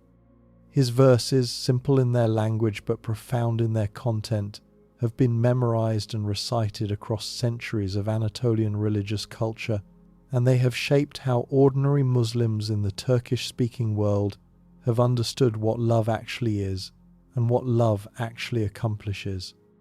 The convergence of Yunus Emre's vernacular articulations with the more technical formulations of Ibn Arabi and Rumi is one of the features that demonstrates how widely the Sufi understanding of love had been disseminated by the time of these poets, and how deeply the recognition had penetrated into the religious imagination of the cultures that received it. The earlier figure of al-Hallaj, the 10th century Persian Sufi whose execution in Baghdad in 922 became one of the foundational events in the Sufi tradition, articulated the relationship between human and divine love with a directness that shaped subsequent Sufi expression. His most famous declaration, Ana al-Haq, I am the truth, has been read across the Sufi tradition as the articulation of the recognition that the deepest love between the soul and the divine results in the dissolution of the apparent separation between them. The execution of al-Hallaj for what was perceived as theological transgression has been remembered across the tradition as the martyrdom of love, with the willingness to die for the recognition of the divine love being one of the structural features that the Sufi tradition has cultivated. The convergence of al-Hallaj's articulation with the later articulations of Ibn Arabi and Rumi demonstrates the consistency of the Sufi recognition across the different periods and contexts within which it was developed. The Sufi distinction between Makazi ashq and Hakiki ashq, the metaphorical love and the real love, has been one of the central conceptual tools through which the tradition has articulated the relationship between human and divine love The metaphorical love is the love between human beings, the eros and philia and storge that other traditions also recognize. The real love is the love between the soul and the divine, the ultimate orientation that the metaphorical love foreshadows and prepares for. The relationship between these two forms of love is not, on the careful Sufi articulations, the relationship in which the metaphorical love is to be transcended in favor of the real love. The relationship is one in which the metaphorical love is the gateway through which the real love becomes accessible, with the cultivation of human love being the natural preparation for the recognition of the divine love that human love foreshadows. The framework has substantial parallels with the Christian recognition that human love prepares for the divine love rather than being incompatible with it, and the convergence between the two traditions on this point is part of what makes the comparative study of their love teachings so illuminating. The Sufi practice of fana fi al-mahbub, annihilation in the beloved, articulates the deepest dimension of the Sufi understanding of love. The practice involves the dissolution of the lover's separate self in the recognition of the beloved, with the dissolution being not the destruction of the lover, but the recognition that the apparent separation between lover and beloved was itself a feature of a more limited level of consciousness. The practice has been developed in various forms across the different Sufi orders, with the specific techniques varying but the underlying recognition being consistent. The lover who achieves fana does not cease to exist as a particular human being. The lover recognizes that the deepest reality of what they are is not separate from the beloved, with the apparent separation being a feature of ordinary consciousness that the contemplative practice transcends. The Hindu tradition has placed love at the center of its religious life through the development of bhakti, devotional love directed toward the divine reality. The tradition of bhakti emerged across the medieval period in India, with the bhakti movement producing some of the most significant religious literature and practice of the Hindu world. The Bhagavad Gita, in its 12th chapter, articulates the foundations of bhakti yoga, the path of devotion that the Gita presents alongside the paths of knowledge and action as one of the principal routes to liberation. The chapter describes the qualities of the devotee whose love for the divine is most fully developed, with the qualities including detachment from results, equanimity in pleasure and pain, and unwavering devotion, regardless of external circumstances. The framework presents bhakti not as one religious option among others, but as a complete spiritual path with its own specific features and its own specific contributions to the realization of the deepest reality. The Bhakti Sutras of Narada, composed in the medieval period, articulate the philosophical foundations of bhakti with substantial precision. The text defines bhakti as supreme love directed toward God, with the love being characterized by its intensity, its exclusivity, and its capacity to transform the devotee through the very process of being directed toward the divine object. The sutras distinguish bhakti from mere ritual observance, from intellectual understanding, and from moral behavior, presenting it as a distinct phenomenon that has its own specific character and its own specific developmental stages. The framework has been the foundation of subsequent Hindu thinking about devotional love, and its implications for understanding what love actually is have been worked out across the centuries since. Ramanuja, the 11th century philosopher who developed the school of Vishishtadvaita Vedanta, articulated a philosophical framework within which bhakti could be understood as the natural expression of the relationship between the individual soul and the divine reality. On Ramanuja's framework, the individual soul is not identical with the divine in the strong sense that Shankara's Advaita Vedanta proposes, but is rather a particular mode of the divine that has its own distinct existence while being permanently dependent on and oriented toward the divine. The relationship between the individual soul and the divine is, on this framework, intrinsically one of love, with the love being the natural expression of the dependent relationship that the soul has with the divine source from which it derives. The framework provides one of the most philosophically articulated foundations for the Bhakti tradition, with its specific commitments distinguishing it from both the strong non-dualism of Advaita and the strong dualism of certain other Hindu schools. Chaitanya Mahaprabhu, the 15th and 16th century Bengali saint who founded the Gaudiya Vaishnava tradition, developed Bhakti into one of the most influential devotional movements in Hindu history. The tradition emphasized the cultivation of prema, the highest form of love that the Bhakti tradition recognizes, through the practices of singing the divine names, contemplating the divine forms, and engaging in the community of devotees who share the devotional path. The framework has shaped Hindu religious life across the past 5 centuries, with its specific contributions, including the development of detailed accounts of the stages through which devotional love progresses and the techniques by which the development can be supported. The poetry of Mirabai, the 16th century Rajput princess whose devotional verses to Krishna have been among the most beloved expressions of bhakti, articulates the personal dimension of these doctrines with particular vividness. The Buddhist tradition has articulated a different but related framework for understanding love through the development of the 4 immeasurable qualities, the Brahma Viharas. The 4 qualities include metta, the loving kindness that wishes well for all beings; karuna, the compassion that responds to the suffering of others with the desire for its alleviation; mudita, the sympathetic joy that delights in the well-being and accomplishments of others; and upekkha, the equanimity that maintains balance across all the variations of human encounter. The framework presents these 4 qualities as cultivable through specific contemplative practices, with the cultivation transforming the practitioner's relationship to all beings rather than to specific bonded partners.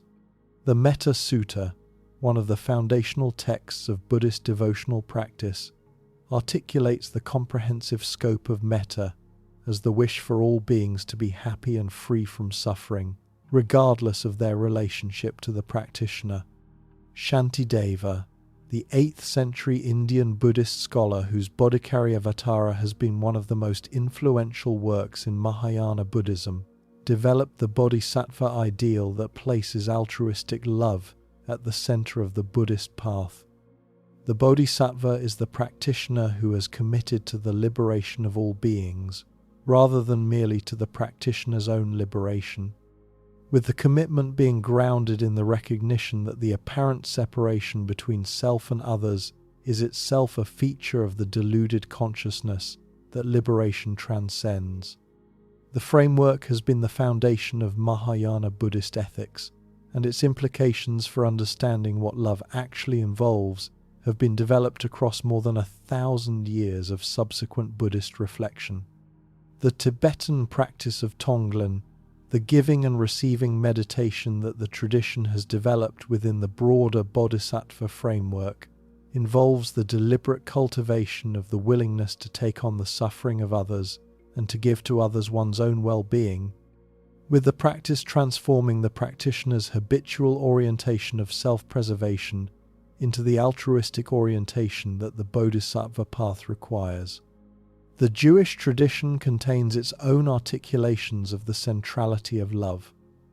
The Song of Songs, one of the books of the Hebrew Bible, contains some of the most explicit love poetry in any religious canon, with the poetry being read by the Jewish tradition as articulating the relationship between God and the people of Israel through the imagery of human passionate love. The Hebrew word hesed, often translated as loving kindness or steadfast love, names a central attribute that the tradition associates with God's relationship to the world, with the hesed being the basis of the covenant that the tradition understands as constituting the relationship between God and humanity.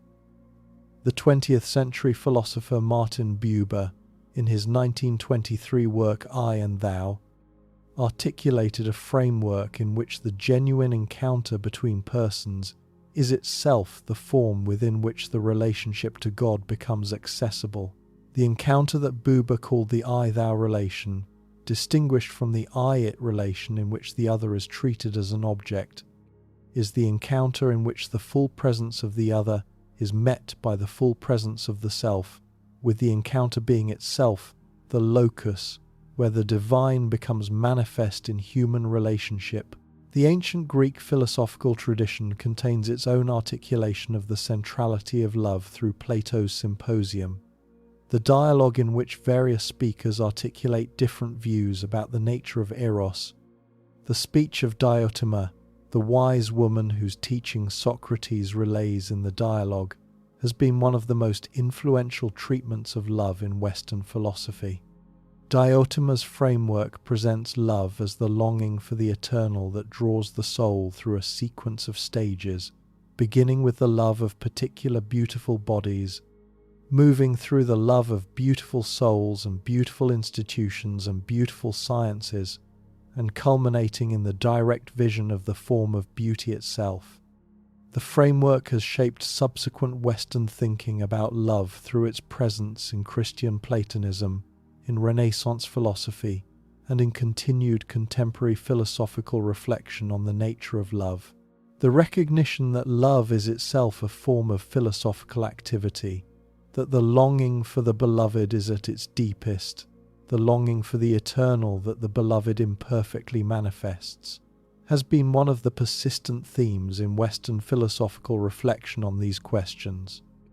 What emerges across these various traditions, despite their profound differences in cultural context, theological commitment, and specific imagery, is a structural recognition that has clear parallels to what contemporary research has begun to document about the biology and physics of human bonding. The traditions consistently describe love as more than a psychological or biological phenomenon, with the more being articulated in different ways across the different traditions, but with the structural recognition being consistent. The traditions consistently describe love as having dimensions that connect it to the deepest reality, whether that reality is named God or the divine or Brahman or the Dharma or the One. The traditions consistently describe the cultivation of love as one of the central concerns of conscious existence, with the cultivation having specific practices and specific developmental stages that the traditions have worked to characterize. And the traditions consistently describe the love between human beings as both significant in itself and as a gateway to the deeper love that the traditions identify as the ultimate reality. The convergence is not equivalence. The Christian agape is not the Sufi ishq, is not the Hindu bhakti, is not the Buddhist metta, is not the Jewish hesed, is not the Platonic eros. Each tradition is doing its own work, with its own commitments, in its own context. The vocabularies differ, the metaphysical frameworks differ profoundly. What they share, despite these differences, is the recognition that love is a feature of how reality is structured, that the human experience of love has dimensions that exceed the merely psychological or biological, and that the cultivation of love is one of the central concerns of conscious existence. The next stage of the inquiry will examine what these recognitions, taken together with the contemporary research that has been documenting the biology and physics of human bonding, suggest for how a person can inhabit the embodied existence in which love is one of the principal forms of engagement with the deepest reality. The person you love is not separate from you in the way that ordinary perception suggests. The body that you reach toward when you reach toward the beloved, the body whose presence regulates your physiology and whose absence produces the specific physiological signatures of grief, the body that you simulate within your own neural systems through mechanisms that current research has documented in considerable detail, is not the merely external object that the standard cultural framework treats it as. The relationship between you and the beloved is one of the central facts about what you actually are, with the relationship being a measurable biological phenomenon, a feature of how the deepest physical structures of reality may be organized, and a recognition that the contemplative traditions have placed at the center of their understanding of what conscious existence actually involves. The synthesis that follows draws together the various strands of the inquiry. The synthesis is not the final word on questions that remain genuinely open. The synthesis is the recognition of what the convergent evidence suggests, of what objections honest investigation has to acknowledge, and of what specific implications follow for how a person can inhabit a life in which love is one of the principal forms of engagement with the deepest reality. Before drawing out the implications, intellectual honesty requires examining the objections to everything that has been argued. The picture we have built is not the only available reading of the evidence, and several alternative views have serious philosophical and scientific defenders. Any account that ignores them is a form of intellectual cheating. The first and most important objection comes from the materialist position that has been the dominant framework in mainstream psychology and biology for the past several decades. The position holds that love is, at its deepest level, a configuration of neurochemical processes that have been shaped by evolutionary pressures to promote pair bonding and reproductive success. The specific phenomena that the inquiry has examined, the co-regulation between bonded couples, the neurological signatures of romantic attachment, the persistence of bonds across decades, can all be accounted for, on the materialist position, through the operation of oxytocin and vasopressin and dopamine and the related neurochemical systems that mediate social bonding in mammals. The materialist position has been articulated by serious researchers, including Helen Fisher herself in some of her formulations, with Fisher generally maintaining that the biological account is sufficient even as her actual findings have documented phenomena that exceed what the merely biological account easily accommodates. The position deserves serious engagement, and the engagement has to acknowledge that the neurochemical account does explain a substantial portion of what the research has documented. The honest acknowledgement is that the materialist objection cannot be summarily dismissed. The neurochemical mechanisms are real mechanisms. The evolutionary framework within which they developed is well established. The specific phenomena of bonding can be partially accounted for through these mechanisms. What the inquiry has established is that the materialist account does not exhaust what the documented phenomena involve, with the integration of the loved person into the lover's neural representations of self, the persistence of attachment across distances and beyond death, and the structural parallels between the biology of love and the deeper questions about consciousness, raising features that the merely materialist account does not adequately address. The position that love is reducible to neurochemistry is not the established scientific consensus that some popular accounts have presented it as. The position is one available framework among several, with serious empirical and philosophical considerations that current research has not fully resolved. The second objection focuses on the speculative status of the philosophical extensions that we have considered. Schrödinger's one-mind thesis, while articulated by one of the founding figures of quantum mechanics, has not been established as the consensus position within either physics or philosophy. The strong forms of panpsychism articulated by Strawson and others remain controversial within contemporary philosophy of mind.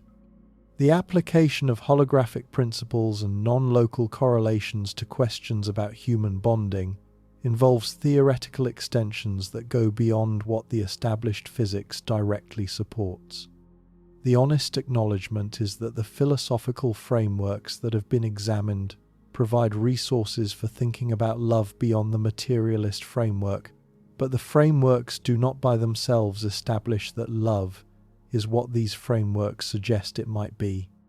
What the frameworks establish is that the materialist objection, the claim that the principles of physics and philosophy of mind rule out any deeper account of love is not actually supported by careful examination. The principles of physics and philosophy, properly understood, are consistent with deeper accounts that the contemplative traditions have articulated. But the consistency is not equivalent to demonstration. The third objection focuses on the popular abuse of the inquiry's themes in contemporary spiritual literature. The recognition that love may have dimensions beyond the merely biological has been seized upon by various popularizers to develop frameworks that exceed what either the science or the traditions actually support. The claims that include specific identifications of soulmates whom the lover is destined to meet, the claims that include twin flame doctrines that have no historical foundation in any major contemplative tradition, the claims that include manifestation techniques for attracting specific romantic partners through the application of supposed laws of attraction, are all distortions of what careful inquiry has actually established. The contemplative traditions did teach that love has dimensions beyond the merely biological, but they taught this within frameworks of moral and spiritual seriousness that the popular distortions abandon. The contemporary research has documented phenomena that resist materialist reduction, but the research has not established the specific narratives that the popular literature has constructed.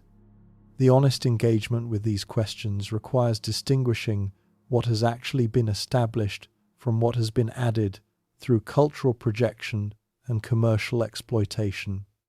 The soulmate doctrine, in particular, deserves explicit examination because it has become one of the most common popular distortions of the inquiry's themes. The doctrine, in its standard popular form, claims that each person has a single specific other person who is their predetermined romantic partner, with the recognition of this partner being one of the central tasks of life. The doctrine is not what the contemplative traditions actually teach. The Christian tradition teaches that love is the form of relationship that transforms the lover and the beloved through their mutual orientation toward the divine, with the specific person to whom one is married being a contingent feature of the embodied life rather than a metaphysically determined destiny. The Sufi tradition teaches that human love is the gateway to divine love, with the specific human beloved being the vehicle through which the more fundamental love becomes accessible rather than a uniquely determined other. The Hindu tradition teaches that bhakti can be cultivated through devotion to the divine in various forms, with the specific human relationships of the devotee being instances of the broader love that the path of bhakti develops. None of these traditions teaches the soulmate doctrine in the form that contemporary popular literature has presented it.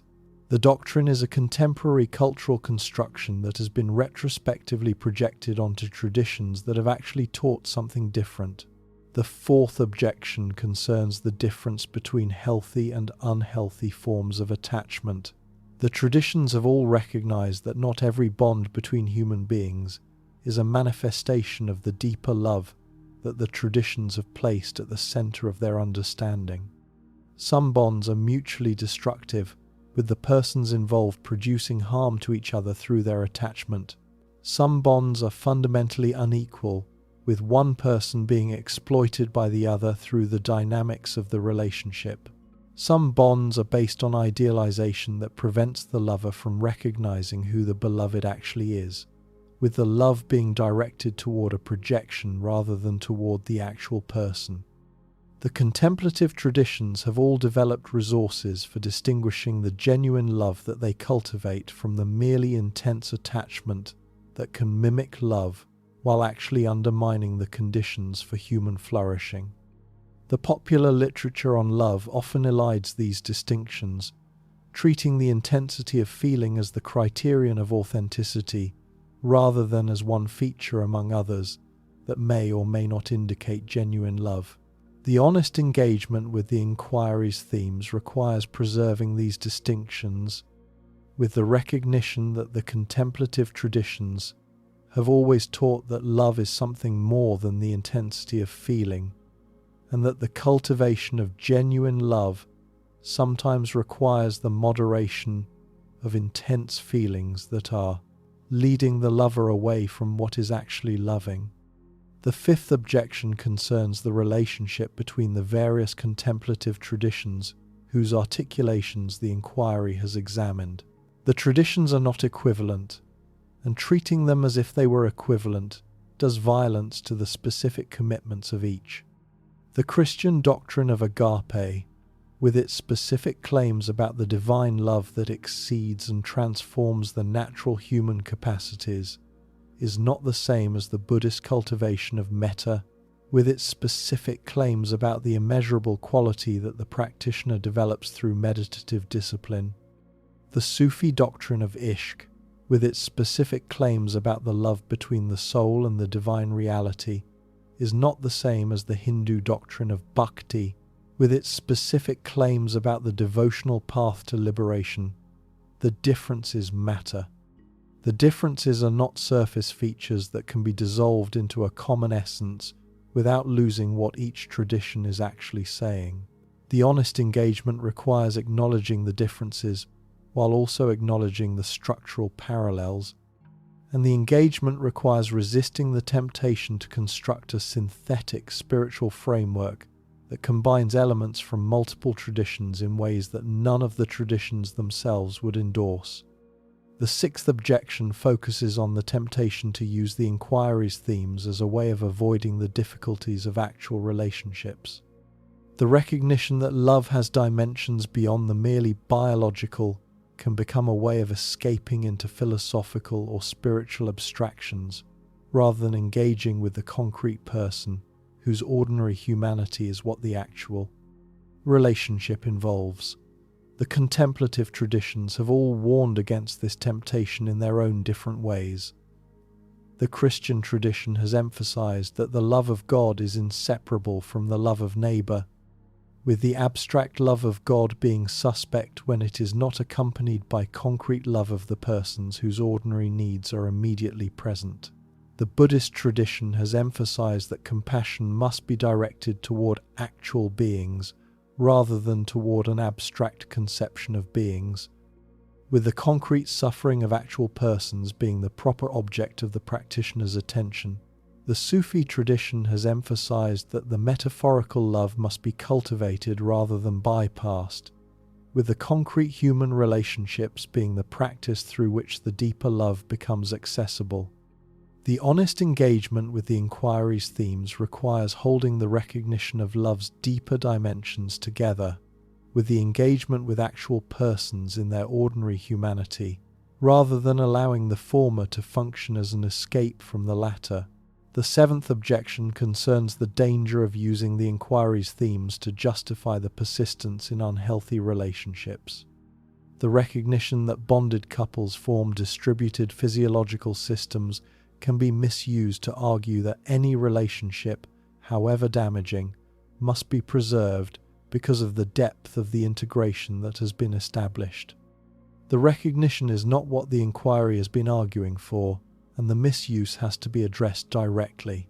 The integration that bonded relationships establish is real, and the dissolution of these integrations through separation or death produces real physiological and psychological consequences.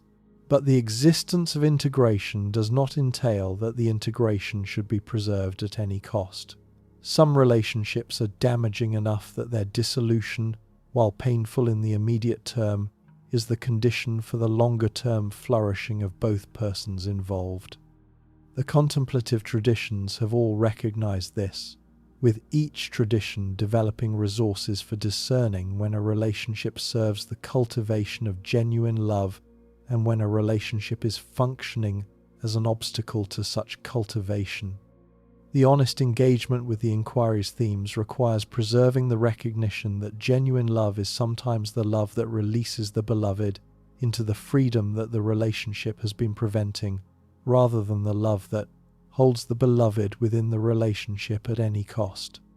When all of these objections have been weighed, What survives is not a metaphysical certainty, but a structural picture that holds up under examination. The biological account of love documents real phenomena that exceed what the merely materialist framework allows. The philosophical extensions provide frameworks within which these phenomena can be understood without forcing them into the materialist mold. The contemplative traditions have articulated, in their own different vocabularies, structurally parallel pictures of what love actually is and what love actually accomplishes. The convergences are real, even as the specific frameworks of science, philosophy, and tradition remain distinct. And the implications for how a person can understand the love that constitutes one of the principal forms of their embodied existence follow from the recognition rather than from any specific metaphysical commitment. The picture has connections to many other strands of inquiry that have been pursued in this larger investigation. The recognition that consciousness disappears every night during the deep stages of sleep, only to reconstitute in the morning through mechanisms that current research is still working to fully characterize, has implications for understanding what happens to the bond between lovers during the periods when both are unconscious. The bond does not, on the documented evidence, simply pause during sleep. The neural representations that each partner carries of the other continue to operate during sleep, with the dreaming process often involving the partner in ways that suggest the integration extends across the periods of unconsciousness. The relationship between the unity of consciousness across the daily disruption of sleep and the unity of love across the longer disruptions of separation is not merely metaphorical. The relationship reflects the deeper structural fact that the integration that bonded partners establish exceeds the moment-to-moment continuity of conscious attention, with the integration persisting through the disruptions that ordinary perception treats as temporary cessations of the relationship. The recognition that the question of what happens to consciousness at biological death cannot be answered through the standard materialist framework has direct implications for understanding what happens to love when one of the bonded partners dies. The bond does not, on the convergent evidence we have examined, simply end at the moment of biological death.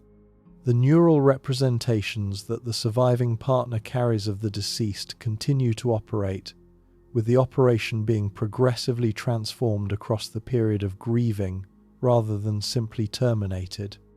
The deeper question of whether the deceased partner continues to exist in some form that could in principle continue to interact with the surviving partner is one that the inquiry into consciousness at death has been pursuing. What can be said with reasonable confidence is that the bond, on multiple frameworks for understanding what bonds actually involve, has dimensions that exceed the local biological substrate that ordinary perception associates with it. The death of the local biological substrate of one partner does not necessarily eliminate the bond, and the experiences of continuing connection that bereaved partners frequently report cannot be summarily dismissed as merely psychological projections of the survivor. The recognition that the cosmos is structured by mirroring at every level, with the manifest world being the imperfect reflection of a deeper symmetric reality, provides additional context for understanding what love between persons involves. The lover is, on the broader picture, that the inquiry has been developing, not a separate observer who has feelings toward the beloved. The lover is a particular configuration in a cosmic process of mirroring, with the relationship to the beloved being one specific instance of the mirroring through which the deeper reality engages with itself in the form of the manifest world. The framework provides a way of understanding why the love between persons feels as profound as it does, with the depth being a feature of the cosmic process rather than a merely psychological intensity. The persons who love each other are, on this framework, mutual mirrors through which the deeper reality recognizes itself in the form of the relationship that the persons constitute. The recognition that the deepest physical structure of reality involves connections between distant systems that cannot be explained by any local mechanism. That quantum non-locality is a real feature of how reality is organized at the deepest level that current science has accessed, provides a framework within which the connections between bonded persons can be understood without forcing them into the merely classical framework that the materialist tradition has assumed. The connections are not, on the most careful articulations, the literal quantum entanglement that some popular literature has claimed. The connections are, on the more measured framework, the application to the case of human bonding of the broader recognition that classical separation is not the deepest description of how reality is structured. The framework allows the documented phenomena of love to be understood within a physics that has moved beyond classical assumptions, without requiring the specific claims about literal entanglement that the actual physics does not support. The recognition that information is fundamental to the structure of reality, that the universe at its deepest level is informational rather than material, places the bond between lovers within a context that exceeds the merely biological. The information that constitutes the bond, the patterns of neural representation, the encoded memories, the accumulated structures of mutual recognition, is not, on the broader framework, a merely biological pattern that exists in the specific neural tissue of the bonded partners.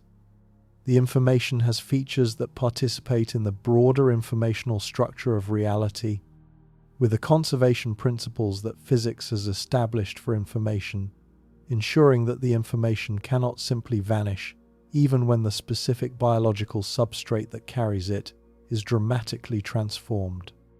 The bond between you and the persons you love is, on this broader framework, a particular pattern in the informational structure of reality, with the pattern being preserved through the same kinds of mechanisms that preserve information across other transformations of physical systems. The implications for what happens to the bond when the biological substrates of the bonded partners are dissolved are part of what the inquiry into consciousness at death has been pursuing, and the convergence between that inquiry and the present inquiry into love is one of the features that demonstrates the integrity of the broader investigation. What this means for the religious and theological dimensions of human experience deserves attention proportional to its weight.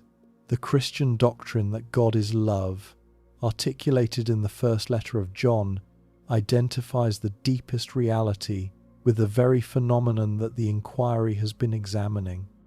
When this doctrine is read alongside the contemporary research and the philosophical extensions, the doctrine takes on a precision that its original articulation could not have anticipated.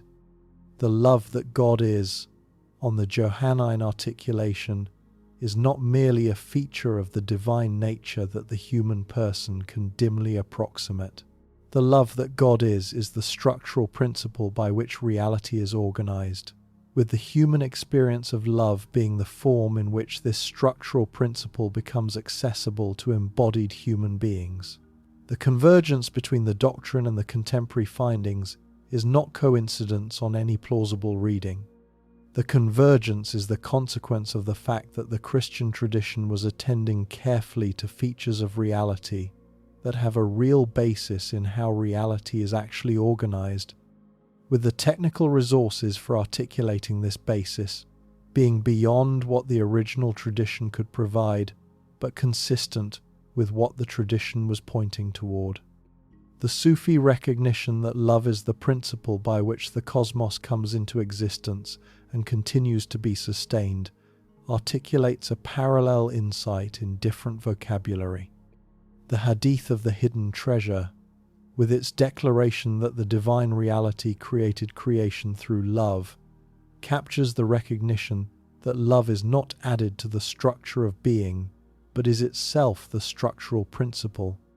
When this framework is read alongside the contemporary recognition that the deepest physical structure of reality involves connections that classical separation cannot capture, the Sufi insight takes on additional weight.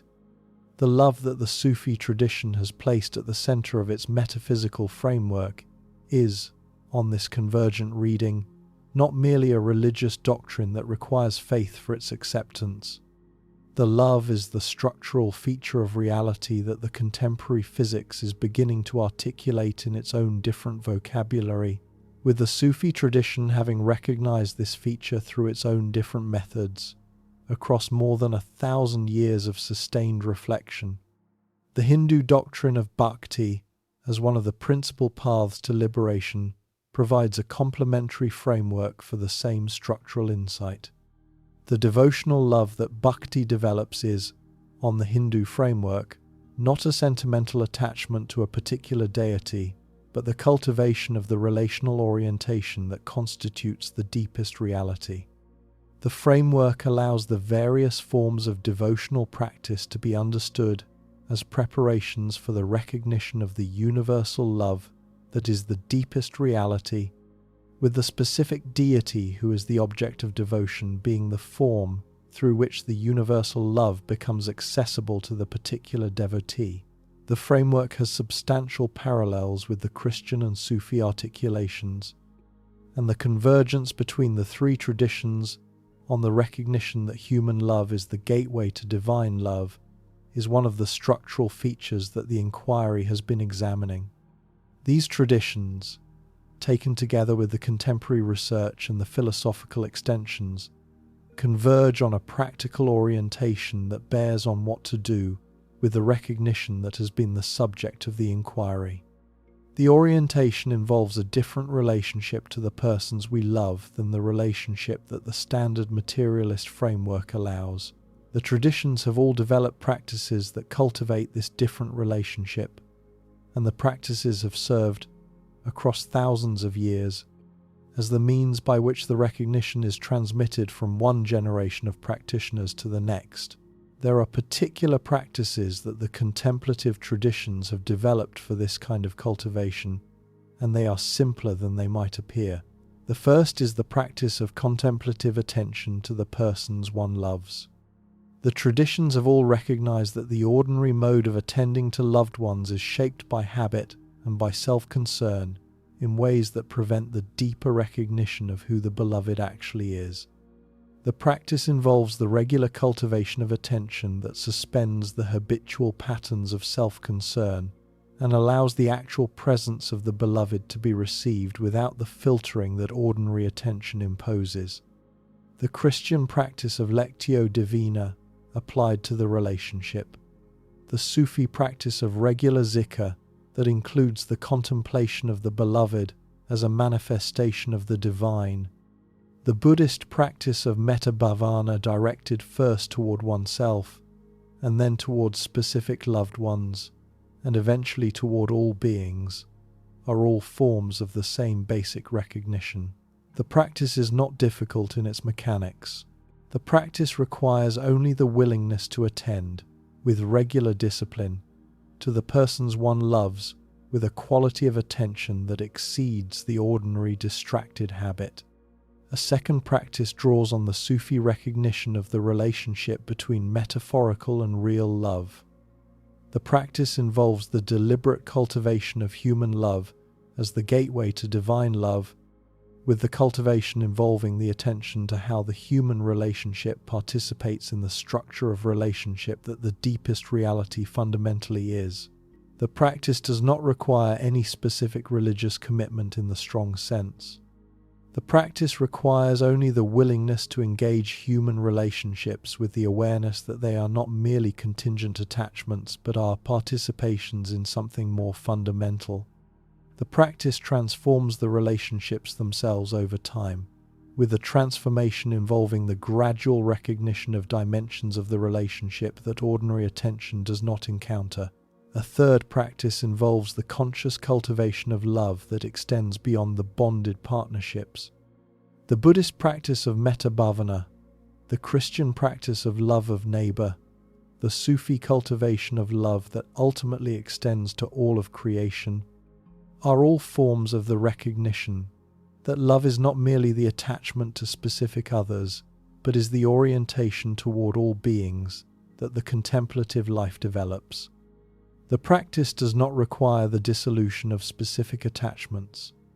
The practice involves the extension of the love that the specific attachments have cultivated, with the extension being the gradual development of the orientation toward all beings that the traditions have articulated as the highest form of love.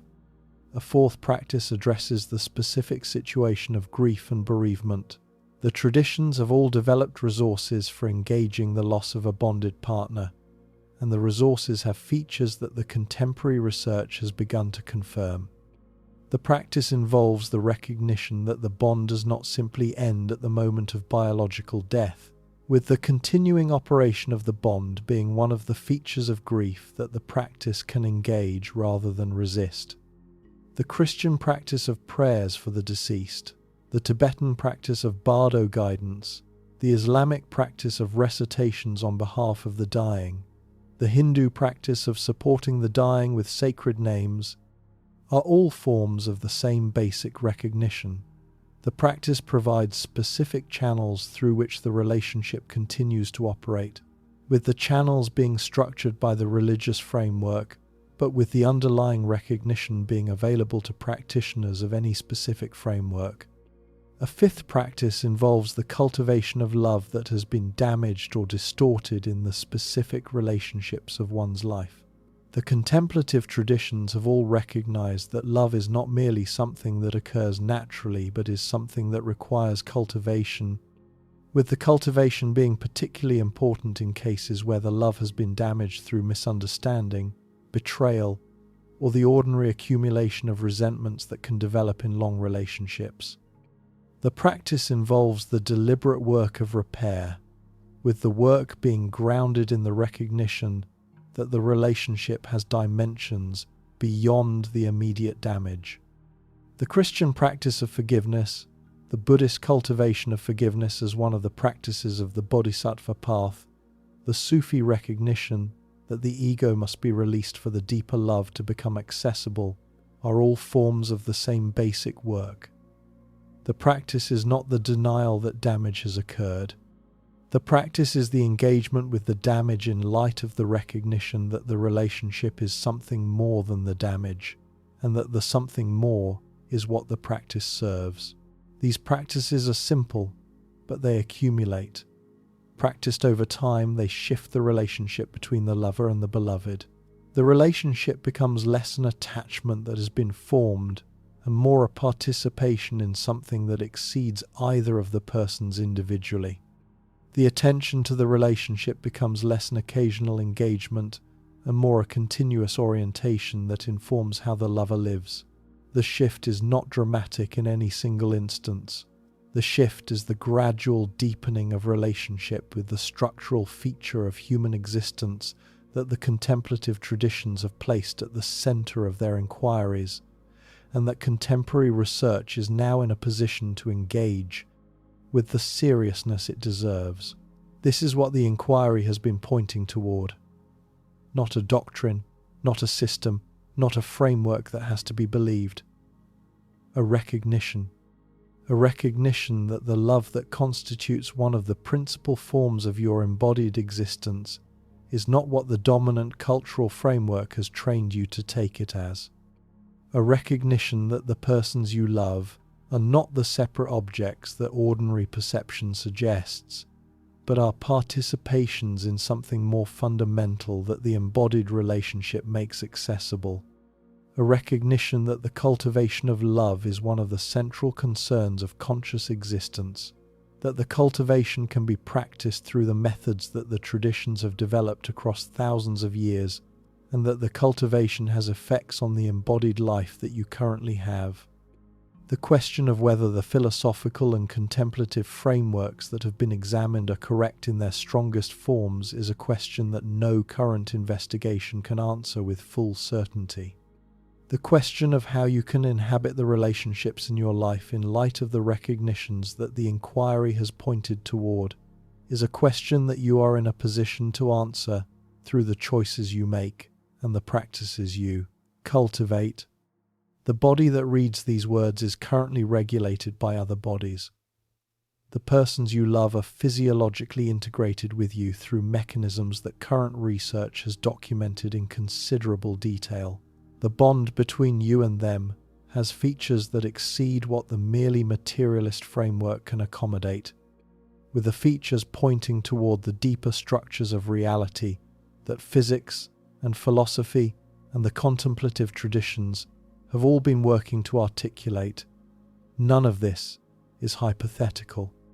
All of this is the documented condition of your actual existence as a bonded being in a world structured by the kinds of relationships that bonding makes manifest. The question is not whether you are connected to the persons you love. The question is what kind of relationship you will cultivate with the connections that are already constituting who you are. You are not what loves alone. The capacity for love that constitutes one of your most fundamental features is not something that you generate through your own isolated effort. The capacity is the participation of your particular embodied existence in the structural feature of reality that the inquiry has been examining. The persons you love are not the contingent additions to a more fundamental individual existence. The persons you love are part of how you actually exist, with the integration being a measurable biological fact, a recognized feature of philosophical reflection, and a central recognition of the contemplative traditions across thousands of years. The fear that ordinary perception carries about the loss of love rests on the assumption that you are fundamentally separate from those you love, and that the bonds between you are contingent attachments that the loss can dissolve. The recognition that the inquiry has been pointing toward is that this assumption is, while accurate at one level, not the deepest fact about what love actually involves. The bonds you have formed are participations in something that exceeds the bonds themselves. The persons you love are present in you in ways that exceed what the immediate sensory contact provides. And the cultivation of the relationship with the love that constitutes one of your most fundamental features is the work that the rest of your embodied existence will be the time for accomplishing. When you look at the person you love next, when you encounter the face that has shaped your physiology across the years of your relationship, consider for a moment what is actually happening. The person before you is not the merely external object that ordinary perception treats them as. The person is part of the distributed system that includes you, with the distribution being a measurable biological fact that current research has documented across multiple lines of investigation. The love between you is not the sentimental attachment that the cultural framework has trained you to take it as. The love is the participation in a structural feature of reality that the contemplative traditions have placed at the center of their understanding of conscious existence. And the choice of how to engage this person, with what quality of attention and what depth of recognition, is the choice that constitutes one of the central forms of your embodied existence. You have time. The time is finite. The persons you love are not infinitely available to you, with the embodied form of their availability being constrained by the same biological mortality that constrains your own. What you do with the time, what kind of relationship you cultivate with the love that has shaped who you are, is among the most consequential choices that any conscious being can make. The recognition that the inquiry has examined will not be available to you in the moments when it is most needed as a theoretical framework for analysis. The recognition will be available, if it is available at all, as the cultivated background that has informed your engagement with the persons you love across the years that preceded the moments. The cultivation matters, the practices matter. The recognition that love is something more than what the materialist framework allows is not a recognition that produces its effects through mere intellectual assent. The recognition produces its effects through the gradual transformation of how the lover engages the beloved, with the transformation being possible across the entire span of the embodied existence in which the love unfolds. You have the persons you love in front of you. The choice of what to do with this fact is yours alone to make.